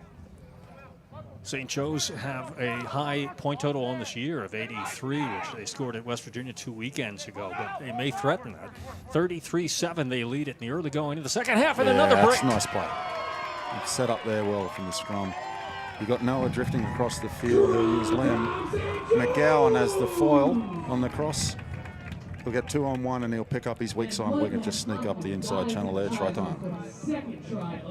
Some huge gaps now opening up in the Temple defense, and the speed and passing of St. Joe's. Yeah, a huge difference. And Kasijian with the kick. That'd be interesting. You missed that there with a drop kick. You still have the ability to drop kick the goal for points after the try there. So Aram Keshkigan with the extra points. This there was Sean McDermott's been replaced. So we look at the replay here, and you see the ball shifted from Tanel Makarath. He's pushed it out to Noah, who'll look for the inside ball from Liam, and he picks up Mikey Hoffman for try number 2. His second score of the afternoon here at Hawk Hill. We're live, 5 o'clock on an autumn afternoon. Temple Owls now in a serious hole, down 40-7. Yeah, they wouldn't have been happy about that. They would have been hoping to start the second half with some possession, drive the ball upfield and get some more points and really, at least stop the bleeding. But we've got a lot of work ahead of us here for Temple. But the turnover there from St. Joe's may give them some life here. In their half of the field now, Temple Owls on the attack and need some points in a hurry. 40-7 the short side channel here, this wide ball. Let's see what we got here on the edge. They're a little threatening every time they've had the ball. Our friends on the wing. Let's get some more ball to them. Whilst he's gone into touch, it still looked more interesting when they try and play a little wider. That's 21 Justin Nasil. His twin brother Damian Nasil also play for the Temple Owls. They're out of Atlanta, Georgia, 5'9", 190, each of them. They've shown some enterprise, both with the ball in hand and both on defense. It'll be interesting to see what Temple's plan might be with them. I think they're starting to realize that there's a little bit of space on the edge there. Let's see if they can exploit it. Line out here from St. Joe's. And the Hawks control. They're going to run it deep in their end. Again, another loose ball. We've had some miscues today, but they've recovered here. Matt Riotta on the edge. See if he can affect a recycle of the ball here. Mickey Chappell with the carry coming out of a very short end for the Temple team and a long stretch of field for St. Joe's. John Scioto's Temple Owls trying to make something happen. You see these guys coming around the corner now, so they'll look to shape the ball here to the left. Nick Ballas will pick up and drive. So what are they thinking? Are they thinking to kick for possession and field position? It looks like that's the case, and Noah will drive it. He'll push that down in towards the sideline. He's kicked that out from about the 20-meter line, and it's on the 40-yard line of Temple. David, talk about Nick Ballas, a real specimen, 6'4", 225 pounds. So he's a big, but he can run. Yeah, Nick's a talented athlete. He's a senior, and he's been working really hard to become a leader of the pack at the moment at St. Joe's, and I wouldn't be surprised if he finds himself in some All-American, collegiate All-American contention for a selection into those teams at the end of the season. He's really been a leader for the team, tight in the open play, but a really good scrummager, a worker in the lineouts. So he's a really good player for St. Joe's. So another battle for the ball here as we're down to 33 minutes in running in this match, and it's been all St. Joseph's. After getting out to a 14-0 lead, the Temple Owls have not been able to cut into that, and they're falling further behind. Yeah, they almost got lucky there with a bit untidy line-out, but St. Joe's are looking to re-establish the tone here with a carry up the middle, and now let's see what they've got out wide here. So we've got the missed ball, and the guy coming around the corner will have someone strike onto that ball. Connor McAuliffe over the top with the recycle, and they'll re-establish their base through Andrew Sullivan. He's got good feet for a big one. Nice strong carry. So St. Joe's are just moving the ball around the field. Some good patience. The Hawks, well coached by Dan Yarusso, Shags they call him, Ian Eggleston, Pete D'Amico, and our own David New. Yeah, good coaching staff there. Shags leading and a couple of great guys. Ian Eggleston, a product of IUP, who the team played 2 weeks ago, and Pete D'Amico, a former St. Joe's player, and also played his club rugby at Media. So they're getting some good information. Noah News just pushed that ball into space there and turned Temple around. Let's see if they return with a kick of their own. They do. He's inside the 22-metre line, so he has the ability to be able to kick the ball out in the full, which he did, and that will restart where the ball crossed the plane, just shy of the halfway line. David, the rash of rugby-style kickers in the National Football League and college football is everywhere now. Yeah, the skill that it takes to actually, drop the ball in certain areas of the field. I think they've realised that Aussie rules football and rugby players have something that's very, very unique and very valuable to American football. And it adds that element of surprise because they're agile with the ball. They move with it often before they actually put it to foot to ball. And it gives the defense something else to think about. Yeah, there's an intercept. We're talking about that. And they might even get down the field and make a tackle. I think Sav Ruffer, when he was playing for the Eagles, tried to do that once a couple of years ago, and he didn't come off it too well. How about the big fella, Jordan, playing for the Eagles right now out of Australia? Yeah, a lot of people doubted that he could make it. Amazing story. So you look at athletically, a human the size of him and the specimen that he is, if you can get the right type of coaching and you can be skilled up, there's an opportunity. So I think he's the start of a lot of athletes from Australia, from the sport of rugby, that sometimes it might be deemed too big for the game. 6'8", 365, by the way. That's a lot of meat to move around a rugby field, so he might have found a good spot on the O-line for the Eagles. Chris DeWeese is on the sidelines reporting for us from the Temple standpoint. Chris has a guest. Let's go down to Chris right now. Thanks, guys. We're here with Dejan Lee, a good friend of Mark and mine, a fellow Temple Owl and Archmere Hawk. Dejan, when you see all these people here today, do you think about your days as Mark, playing rugby with him? Can you talk about the kind of teammate that he was to you? Absolutely.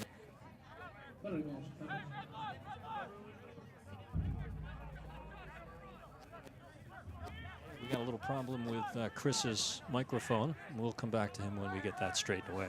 Right now, the Temple Owls on the ball, the traditional cherry and white, mostly white for this road game for the Owls today. We're on the home field of the St. Joe's Hawks on Hawk Hill. Yeah, I tell you what, the Temple team, they're getting their pound of flesh out of their big boys today. Matt Nichols with another big carry to set things up, and they've made a break down the left-hand side here and set themselves up. If they go wide here and they shift the ball, they can find some opportunity. Matt Nicholas, 6'2", 250 pounds, out of Courtdale, Pennsylvania. It's a big human as well. So nice inside ball there again from Delaney. So Temple's showing something here. They've constructed some nice phases. Let's see what they have. Still in possession. Temple good miss pass. Do some damage, but down off. There we go. Give him some space. Mikey Hoffman with the cover on the end. That's a nice cover to collect him on the end and push a bit of pressure on them. That's Nacio on the outside run. He's been their big threat speed-wise.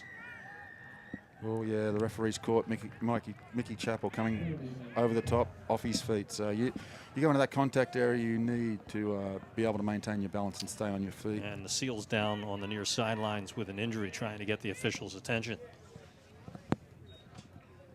Want to make note of the officials today. Our head referee, Mike Zerla, out of Rutherford, New Jersey. Our assistant, Mark Stowe, and Tom Colucci. Good to see officiating those guys today's out match. here today. Yeah. Have a relationship with Doc Stowe. I coached.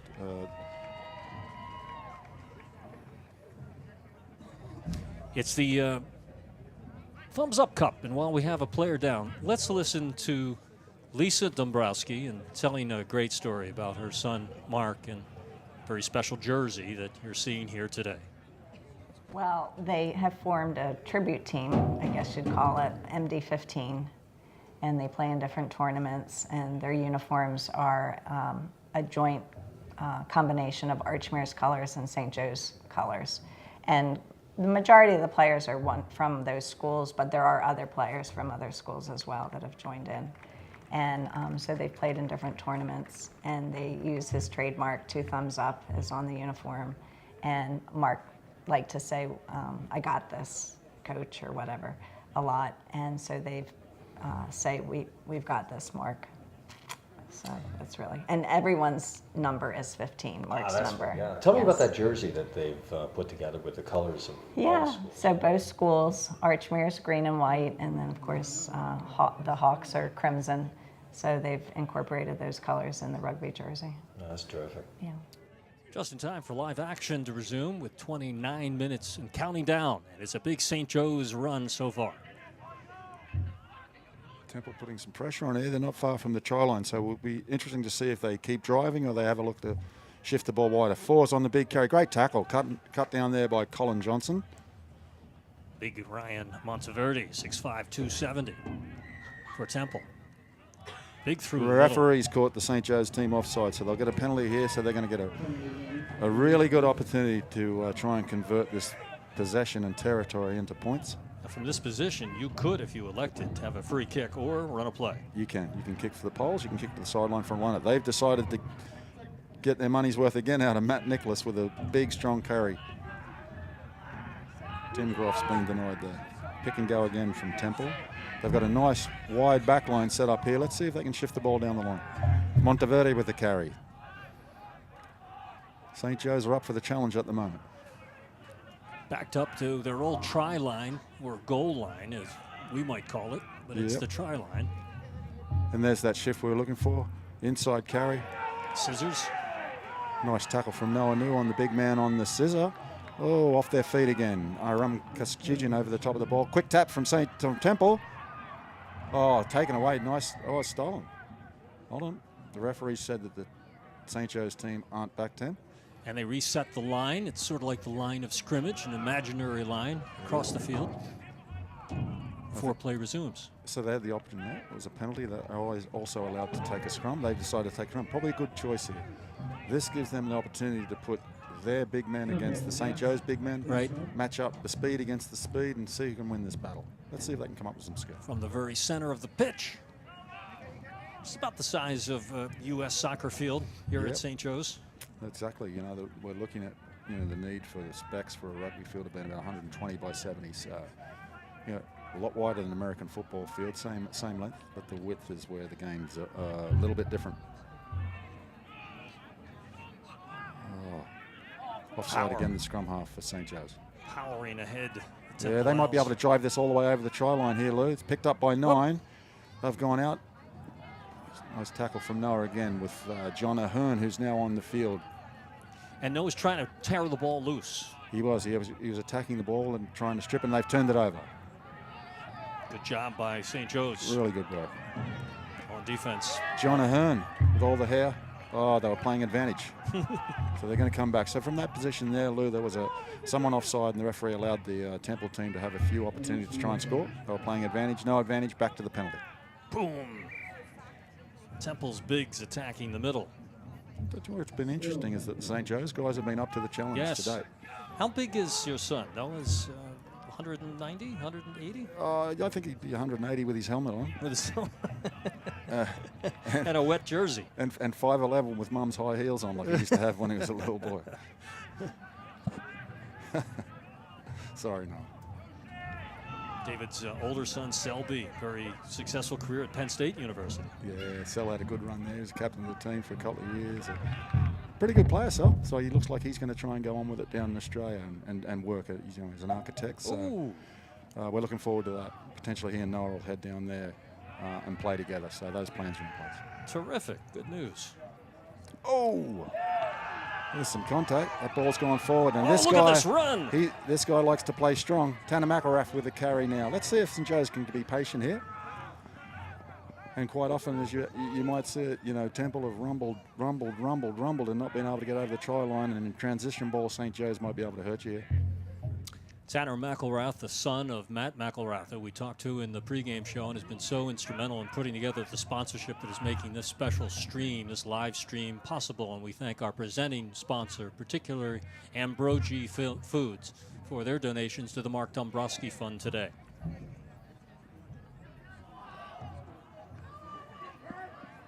Strong. Harlem Castrugian, always strong in contact. They call him the Kesh Express. You don't want to feel his forearm when he's pushing down the field. Colin Johnson with the run, breaking free up the middle, offloads to Tom Gibbons. Andrew Sullivan in support. The ball's out the back. Great string of passing there. Over the top goes Ballas. And the referee's going to call him for being off his feet. Nice run earlier by Aram Castigian. Quick tap from Temple. They put it on the foot and chase. This could be interesting here with Mikey Hoffman in space and Colin McCall. No, he's going to turn around.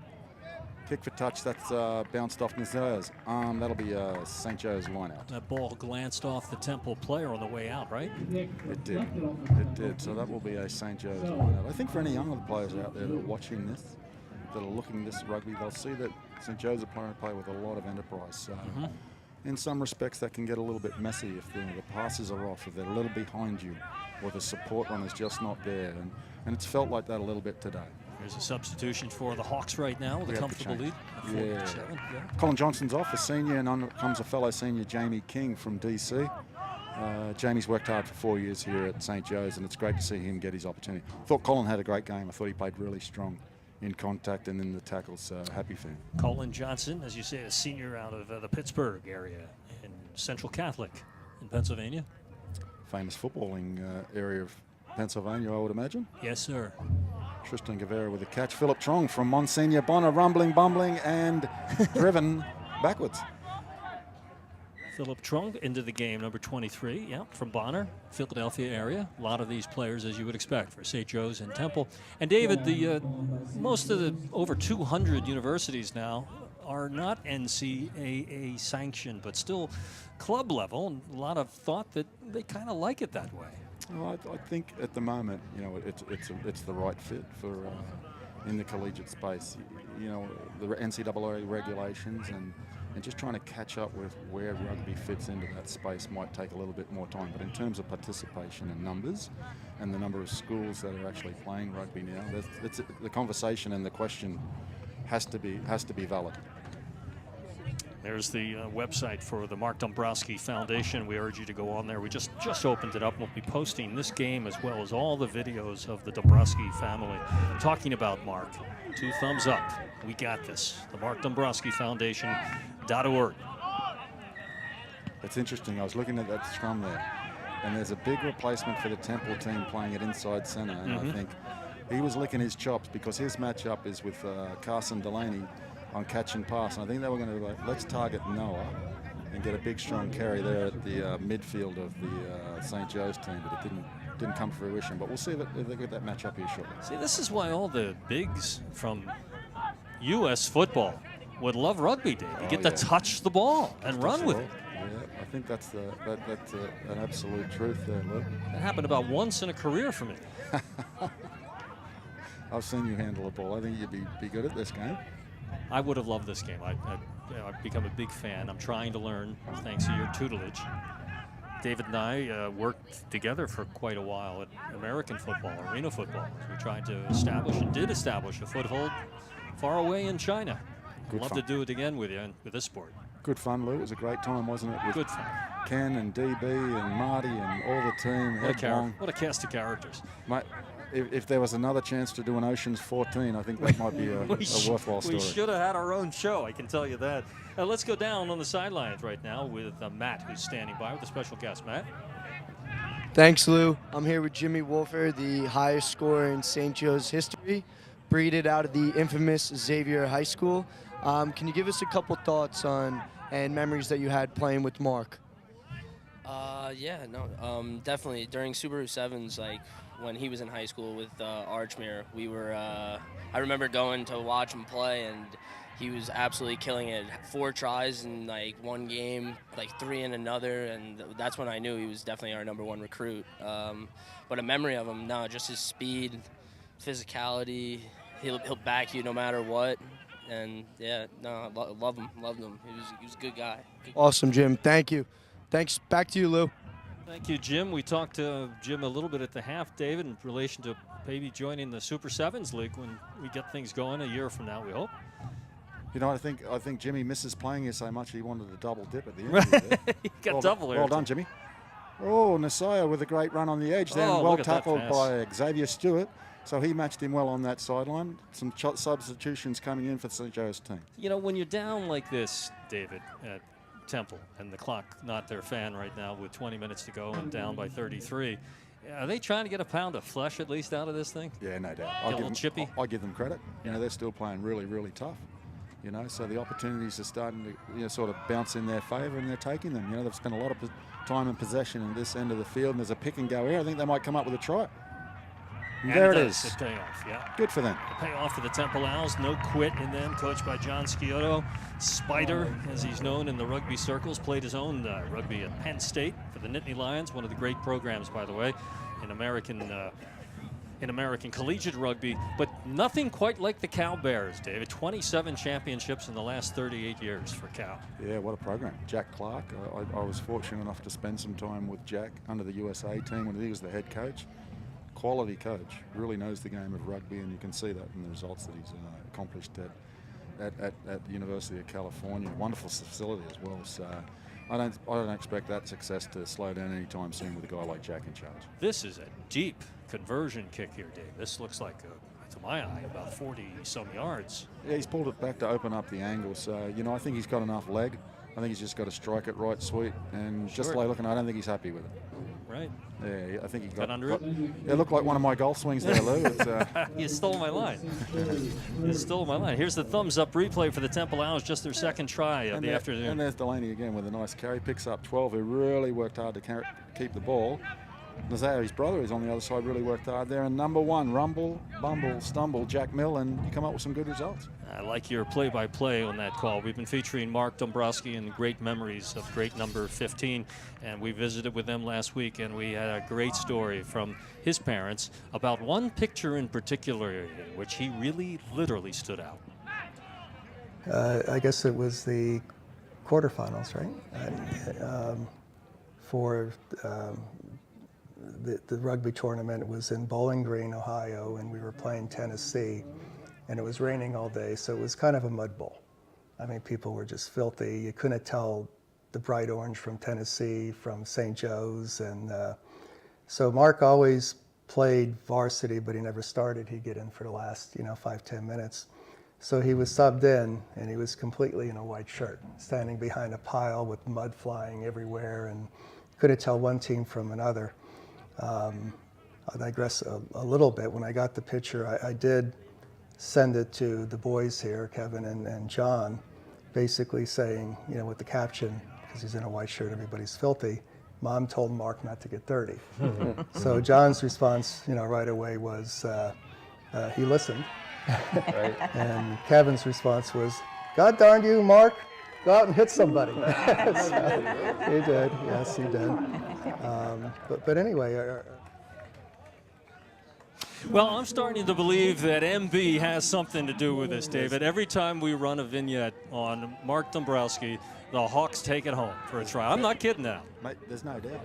As soon as that line out set up, the sun started shining. They showed a picture of Mark in his white jersey, and then the Hawks were on their way again. It really gave me chills when we saw that starting to develop. And the picture itself, if you want to talk about an angelic appearance, this was a kid so full of life, and I was overwhelmed by how many people of all ages he touched in 19 short years. Yeah, it's amazing. We talk about it. And it's interesting because when I coached Mark, we talked a little bit about the philosophy of teams and what type of success and how did they build success. And he happened to experience a trip to Europe with his family, and at the time he was around the Rugby World Cup. As we'll come back to that, it's Nick Ballas with a great run here, Lou. Yeah. Big, strong carry, pops it off to Mickey Chappell, and that's a well-deserved try set up by him. Good for Mickey Chappell, who takes it in. And as you said, off the great run by Nick Ballas, it really impresses me. Go, continue with your story, though, about Mark. Yeah, so Mark saw the Rugby World Cup, and I guess it was 2015 in England and in London, in France. And so within that, he took a shine to the All Blacks and found a book about their success called Legacy and the pillars that they built their success on. And we carried through some of those back to our team at Archmere. And part of that was, the philosophy was, better people make better teammates, which is, you know, one of the mantras that we carry with us today. And those jerseys out there, most definitely, we got this jersey, represents that. And all of that is available on the MarkDombrowskiFoundation.org website, and we really urge you to take a look at it. And all this content will reside there in a few days as we're just building this out. And get involved, because the family intends to give back to all the organizations that impacted his life, particularly based on the character that Mark embodied and that David knew, who coached him at Archmere, whose sons played with him, have such a connection. And David, let me say that the last few weeks of working with you and finally getting to know this rugby community right here, you've introduced me to a really, really special group of people in so many ways. It's the next person I meet is even of a higher quality than the last. It's a wonderful thing you've all done together here. Yeah, it's, you know, I can feel those words, Lou. That, you know, it's touching, but it's really wonderful to hear that, and I think that's part of the rugby community. You know, sharing and paying it forward.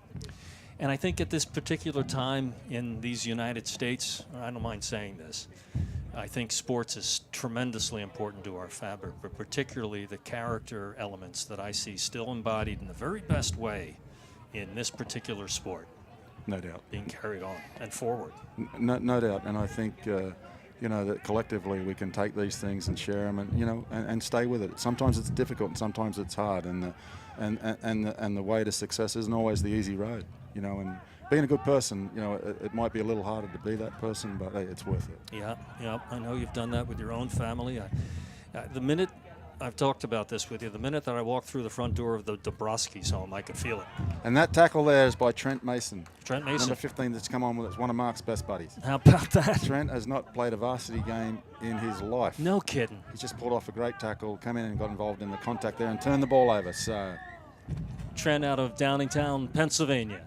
Very happy for Trent Mason. I'm not sure if I'm okay with the headband, but everything else was all right.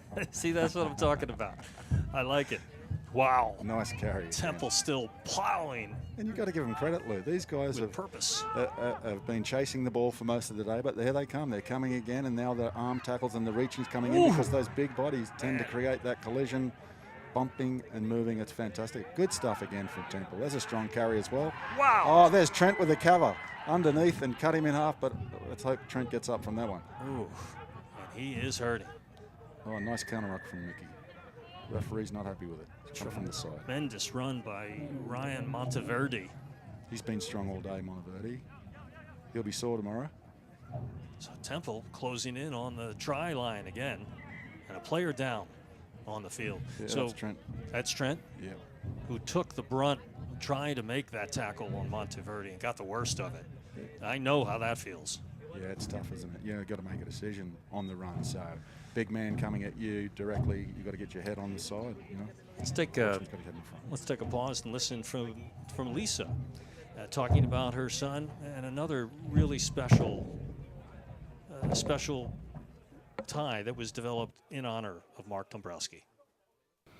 One of Mark's classmates started a tie company. It's called Novel Tie. And so when Mark passed, and he would be the very first to say that Mark was one of his biggest supporters. Whenever he had a new design come out, Mark would buy it. And so he really liked Mark a lot and appreciated Mark's encouragement. And so he did a tribute tie with rugby balls and MD and the date of his passing on the tie. Yeah, so they're available for sale.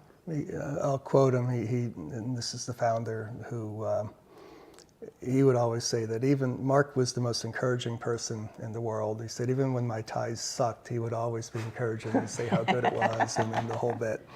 And we didn't miss a bit. Temple puts it back in play close to the try line. The Hawks backed up here, but leading comfortably, 47-12. Oh, that's another big body with a carry up the middle, the replacement. Fantastic, great try from number 16, Kevin Hanko. Kevin Hanko, 6'3", 265 pounds, rumbles. Boy, oh boy, that's a big body. And the Temple fans are happy. No quit. No quit at all in the Temple Owls.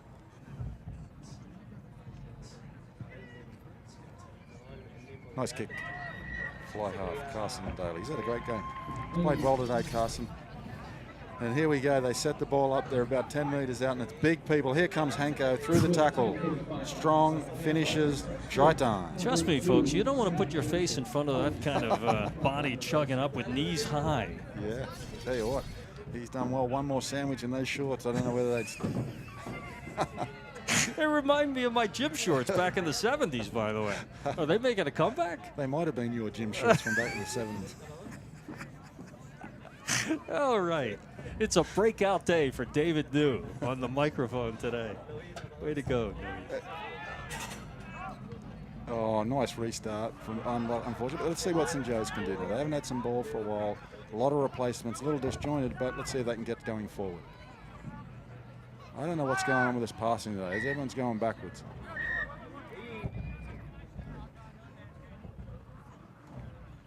And Chris DeWeese standing by with a special guest. Chris?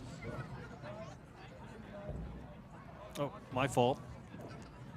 My fault. I'm staying with the action here. So we'll go back 47 to 19.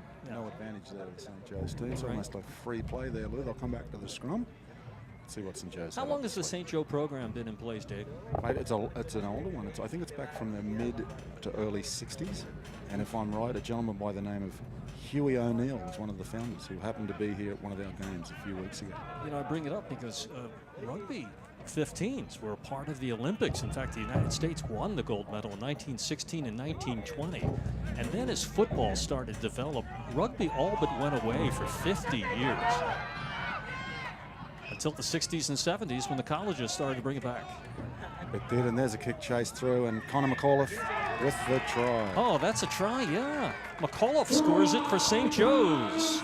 Good little play there. Noah put the kick through. Good chase, really good intent there from the Flyers on the outside, and a lot of speed there in the St. Joe's team. So again, you give them an opportunity with the ball, they're going to make you pay. And the subs with a chance to play, Dave. They want to get a piece of this as well. The Hawks flying high. The Hawks never die here on Hawk Hill, and this is a great example. It turned into a beautiful day. We woke up to a rainy 40-degree day with the clouds and the sky. Sun came out just in time with a thumbs-up ball, and it's 2 thumbs up for the St. Joe's Hawks today. Yeah, it hasn't disappointed. You know, the sun comes out just as they crack the half-ton, 52-19 with the kick to come. This kid kicking the ball here, Jonathan Ahern, a freshman from Downingtown High School, a really special talent. Wow. That landed up at Hagen Arena. Yeah, it's a nice strike. He can kick the ball. A very good player with the ball in hand as well. There's a lots about Curly that I'm excited about as a young player at this program, but nothing more so than his hair. The replay, Noah puts the kick through. We've got a great chase from Xavier Stewart. Noah gets there first, recovers the ball, presents it. Connor McAuliffe comes around the corner, picks up and drives and scores. The rugby ball, significant part of the game, obviously, and a significant story as related. Yeah. Oh, great drive there. A significant story before we leave here, Dave. I want to get this one on. As St. Joe's breaks out, hold on. Tristan Guevara with the run. Vance Nelson on at halfback now for St. Joe's. Fresh legs. And there's another one of Mark's old teammates, Ryan O'Neill, who's been playing really well as on the futures team that gets his crack here in the varsity team. Well, David, one of Mark's old teammates with a very important gesture on the death of Mark as related by his mom.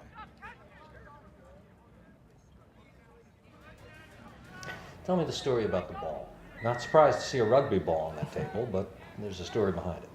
There is a story behind it. I go to his grave several times a week, and I'm always touched to find new things that get left there.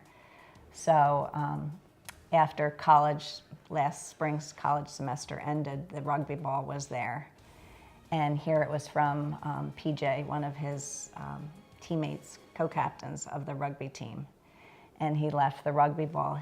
PJ had won that award, that rugby ball, as for playing a spectacular game, and it was his game ball to have for the rest of his life, but he wanted to bring it to the cemetery and to have it at Mark's grave. So of course we didn't want it out in the weather, so we've brought it here, and one day we will return it to BJ. It should be with him, but we were just so touched that, you know, that very meaningful award, he wanted Mark to have it.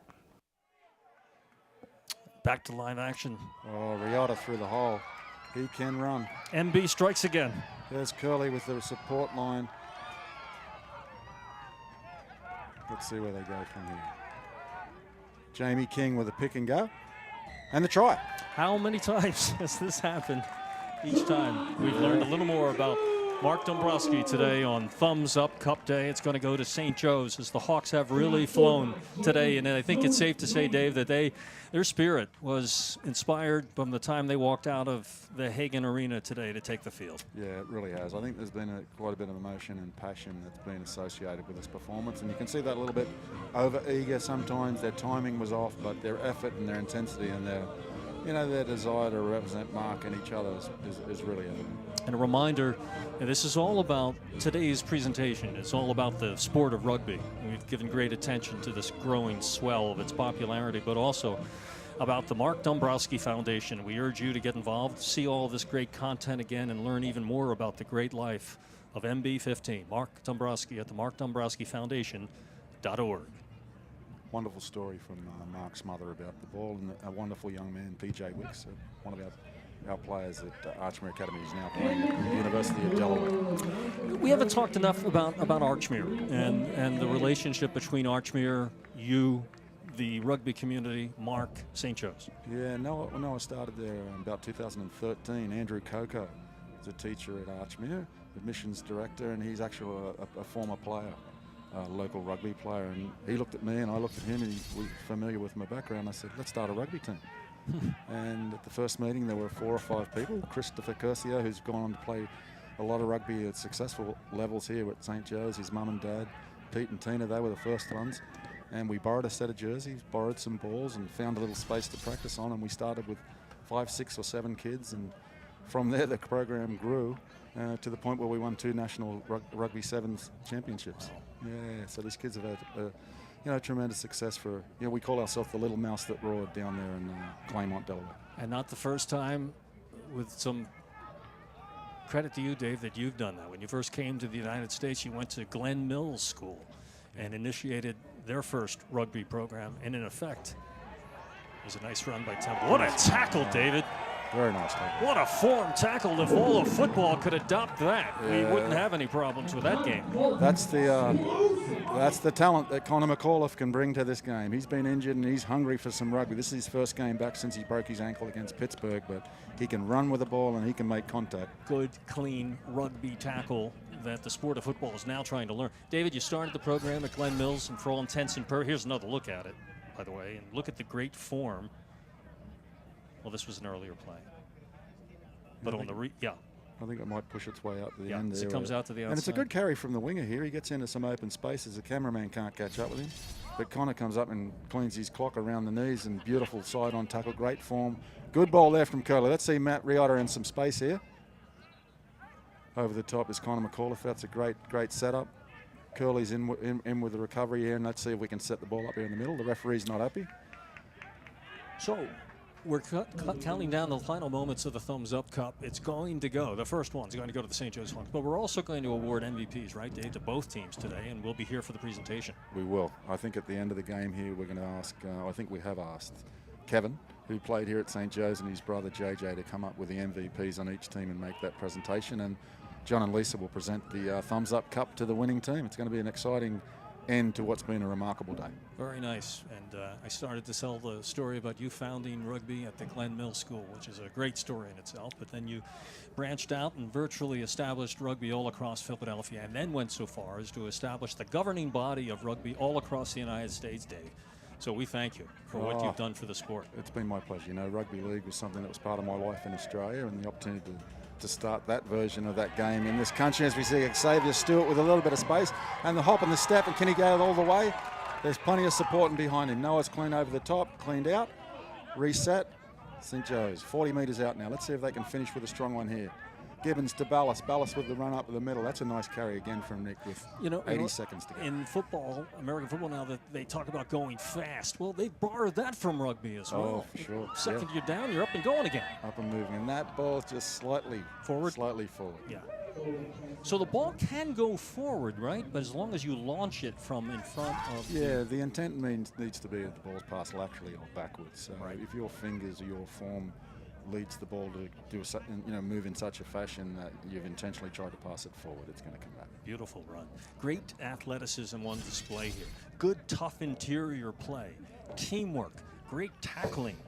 Flowing to the ball on defense. All of these things. Part of this great game. There's been some great highlights within this match. Obviously, there was a little bit of drop ball here and there, but when they got into the set pieces like this, some good scrums, some good lineouts. They've worked well off of a base.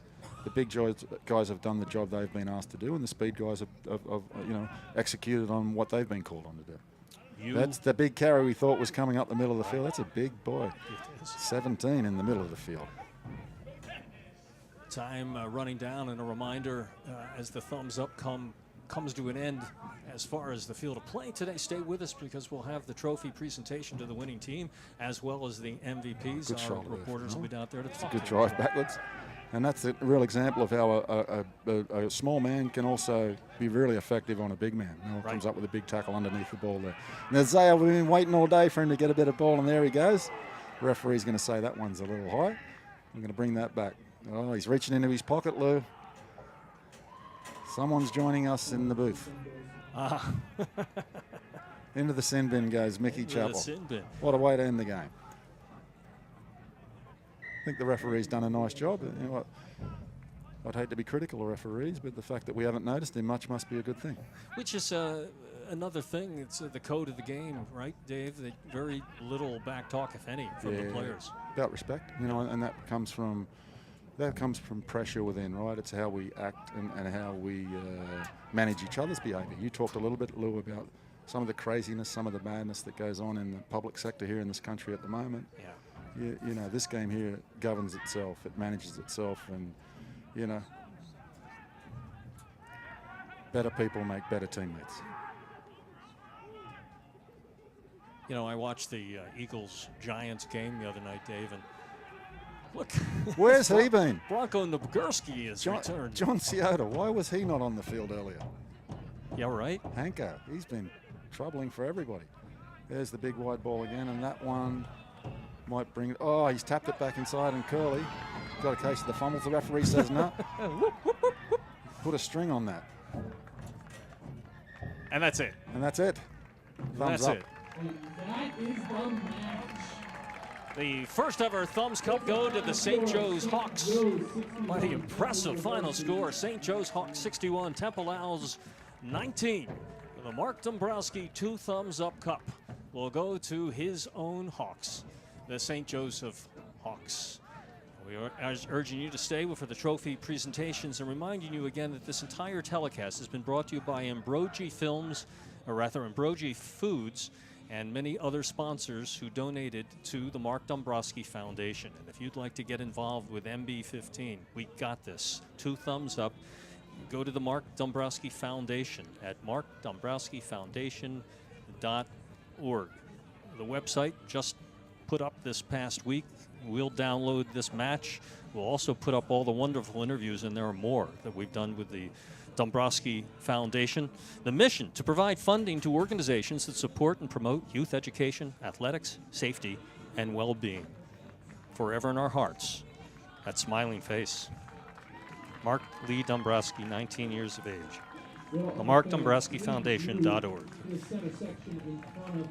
And the Hawk players wearing the Dombrowski number 15, saluting their fans. What a turnout here today, by the way, David. It was very impressive. Yeah, great turnout. People have come in support of what's been, an ongoing effort for everyone to, maintain the lasting memory of Mark. It's important that we carry on some of the things that he was really excited about, and rugby was one of those. Coming together for this is something that we'll continue to do, and keeping close to our hearts. Rugby's come a long way, David, from my college days when it was a bit of a party. It was still a bit of a party with any sports, as there should be. There'll be a celebration tonight. But quickly moving into the mainstreams of American athletics as the fastest growing sport in the U.S. and indeed worldwide, one of the top 3 most popular sports internationally.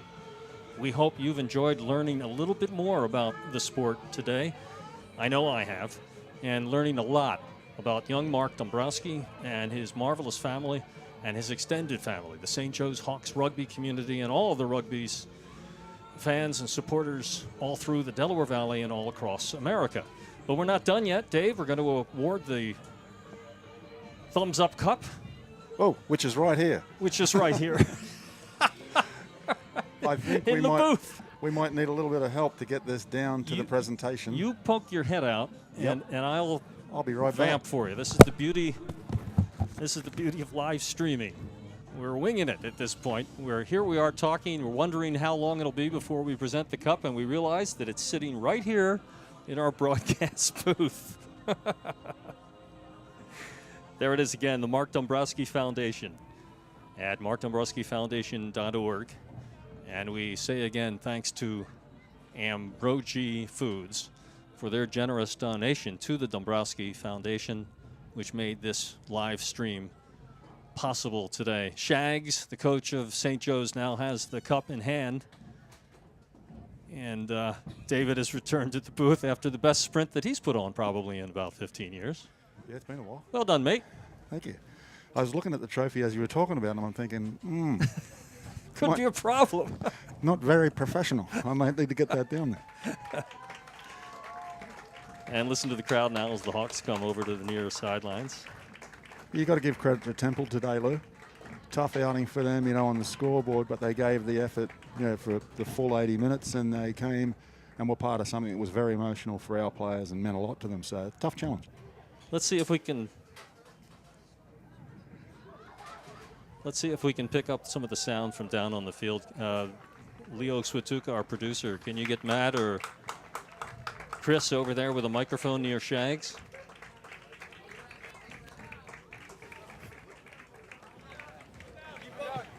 And Matt hears us. Leo's on the horn. We can hear him talking to Matt, and we can pick this up, I think, the audio right in front of us. As the St. Joe's coach is looking over the nominees for the MVP today. And Dan Yaruso. Yeah, whenever you want to start talking. Okay. Hey, Matt, can you hear me? Put your mic right up against the coach's mouth. Up to who's? The coach and whoever's talking. Yeah, Matt, go over there. Go ahead, yes. Go put the mic in front of the man speaking. Yes. And let's have another big round of applause for both the teams, St. Joseph's and Temple, 2 great rugby programs. Matt's getting some face time as a result. Stick it up there, Matt. Don't stop now. I can see you. Let's take a minute to thank our sponsors, because without them, this wouldn't be possible. Our presenting sponsor, J. Ambrogi Foods, and we have a bunch of associate sponsors. So we have McCann & Wall LLC, Health One Chiropractic, Sticky Putts, Grossenegger Neuropain Specialist, the Philadelphia Wealth Management Company. Let's have a round of applause for them too, because without them, this would not be possible.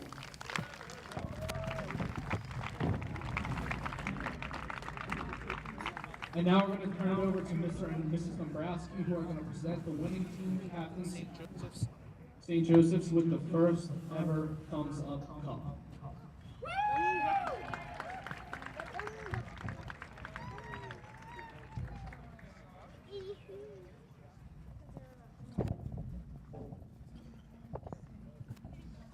All right, now. Well, congratulations. Is this? Again, congratulations to St. Joe's. We do have the first Thumbs Up Cup here, and I'm told, Noah can probably vouch for this, that when we did this at Archmere, Mark would either fill that up with champagne or beer. So I'm sure we won't be disappointed. All right? Congratulations. Thank you so much. All right. Thank you so much. I appreciate it. He would fill it up with beer. I'll tell you that. Thanks, you guys. Congratulations once again to St. Joseph's, and now we're going to turn it over to JJ and Kevin Dombrowski, who are going to present the MVP awards for both teams. Thanks, guys. Thanks again for everyone coming out today. Great game, 2 awesome programs. We really appreciate everyone coming together, and it really means a lot to my family and I. So thanks again, both sides. It was truly incredible. So we wanted to give an MVP award to a player from both teams, and it wasn't easy. There was, I wish I could give everybody an award because everyone played great and they played hard out there with passion. So I'm going to start with the Temple MVP award, and we want to give it to number 10, Carson Delaney.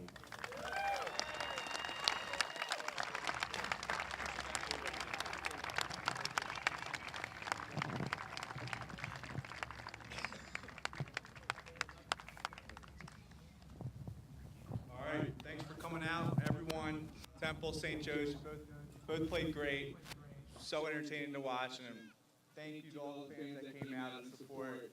Couldn't be more grateful.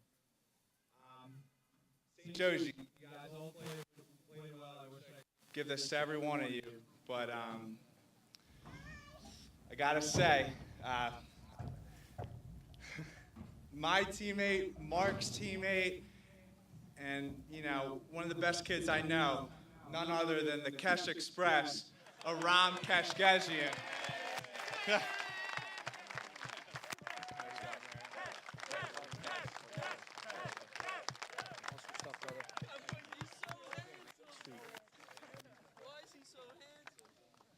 right, once again, thank you guys for coming out to support. We hope you all join us at Tiernan for the post-match celebration, and I'm going to read you a little something from Richard Lisk.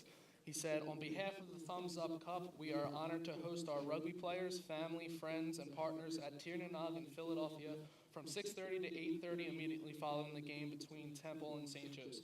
Join us for light food and drinks as we honor life and rugby. Once again, thank you guys for coming out, and as always, we got this.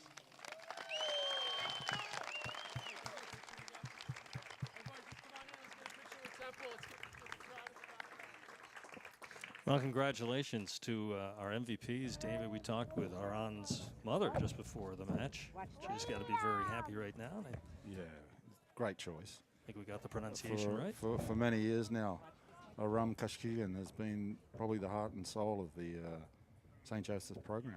He is a talented player. Now, if I was involved in forming a team and picking players to be involved in it, he'd be one of the first guys I'd pick, and I'd be able to build a team around him. He'll take you forward all day. Uncompromising, played another great game today.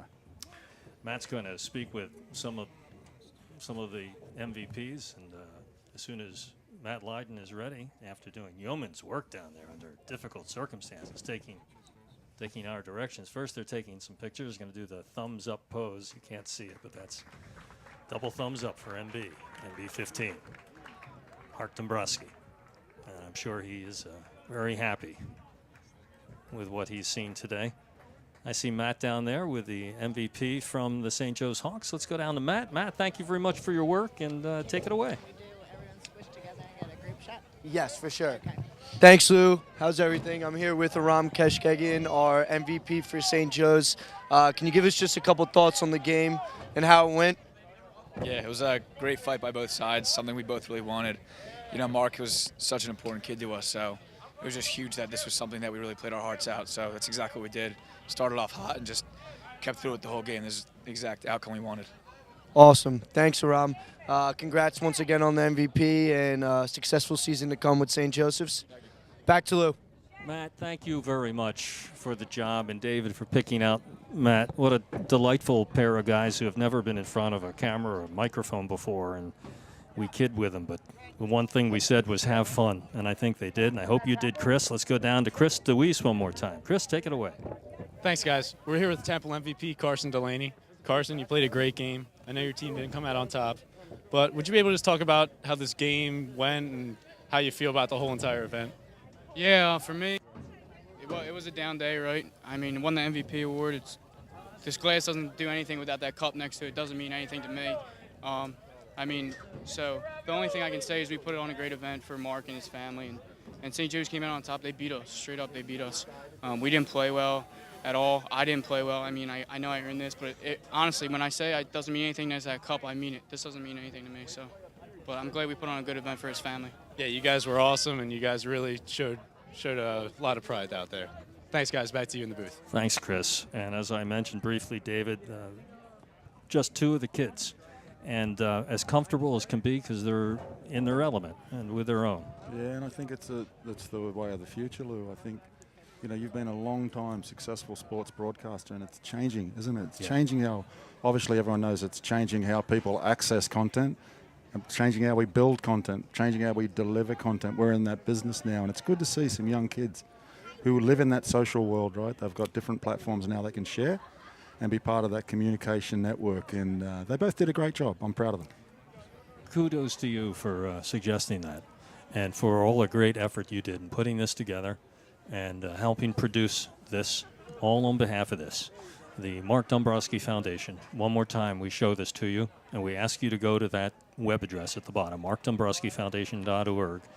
It's all about providing funding to organizations that support and promote youth education, athletic safety, and well-being, as that beautiful young man did. So as we leave you with our thanks to our sponsors, J. Ambrogi Foods and Christie, Dr. Matt McElrath, Dr. Bruce Grossinger, McCann & Wall LLC, Pete D'Amico, Sticky Putt Golf. Thanks most of all to the Dombrowski family, to the St. Joe's Athletics family, Don DeGiulia, Athletic Director, and thanks to David New's fine family in so many ways, including his daughter. We leave you with this beautiful tribute to Mark, who we know we'll see again. And I'll tell you all about it when I see you again. We've come a long way from where we began. Oh, I'll tell you all about it when I see you again. When I see you again. Damn, who knew? All the planes we flew, good things we've been through, that I'll be standing right here talking to you about another path. I know we love to hit the road and laugh, but something told me that it wouldn't last. Had to switch up, look at things different, see the bigger picture. Those were the days, hard work forever pays. Now I see you in a better place. How can we not talk about family when family's all that we got? Everything I went through, you were standing there by my side, and now you gon' be with me for the last ride. It's been a long day without you, my friend, and I'll tell you all about it when I see you again. We've come a long way, from where we began. You know we started. Oh, I'll tell you all about it when I see you again. I'll tell you. When I see you again.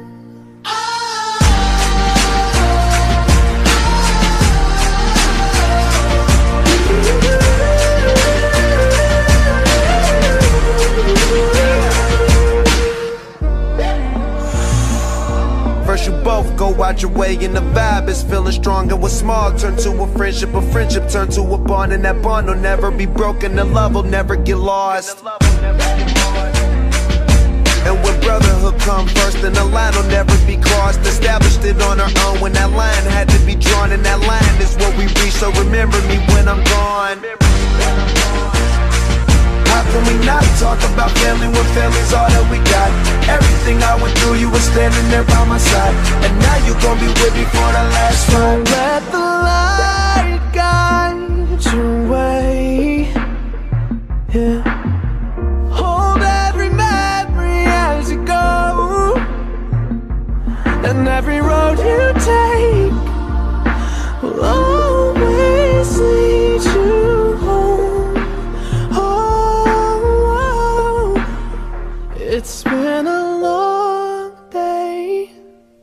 without you, my friend. And I'll tell you all about it when I see you again. We've come a long way from where we began. Oh, I'll tell you all about it when I see you again. When I see you again.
My hands can't reach that far.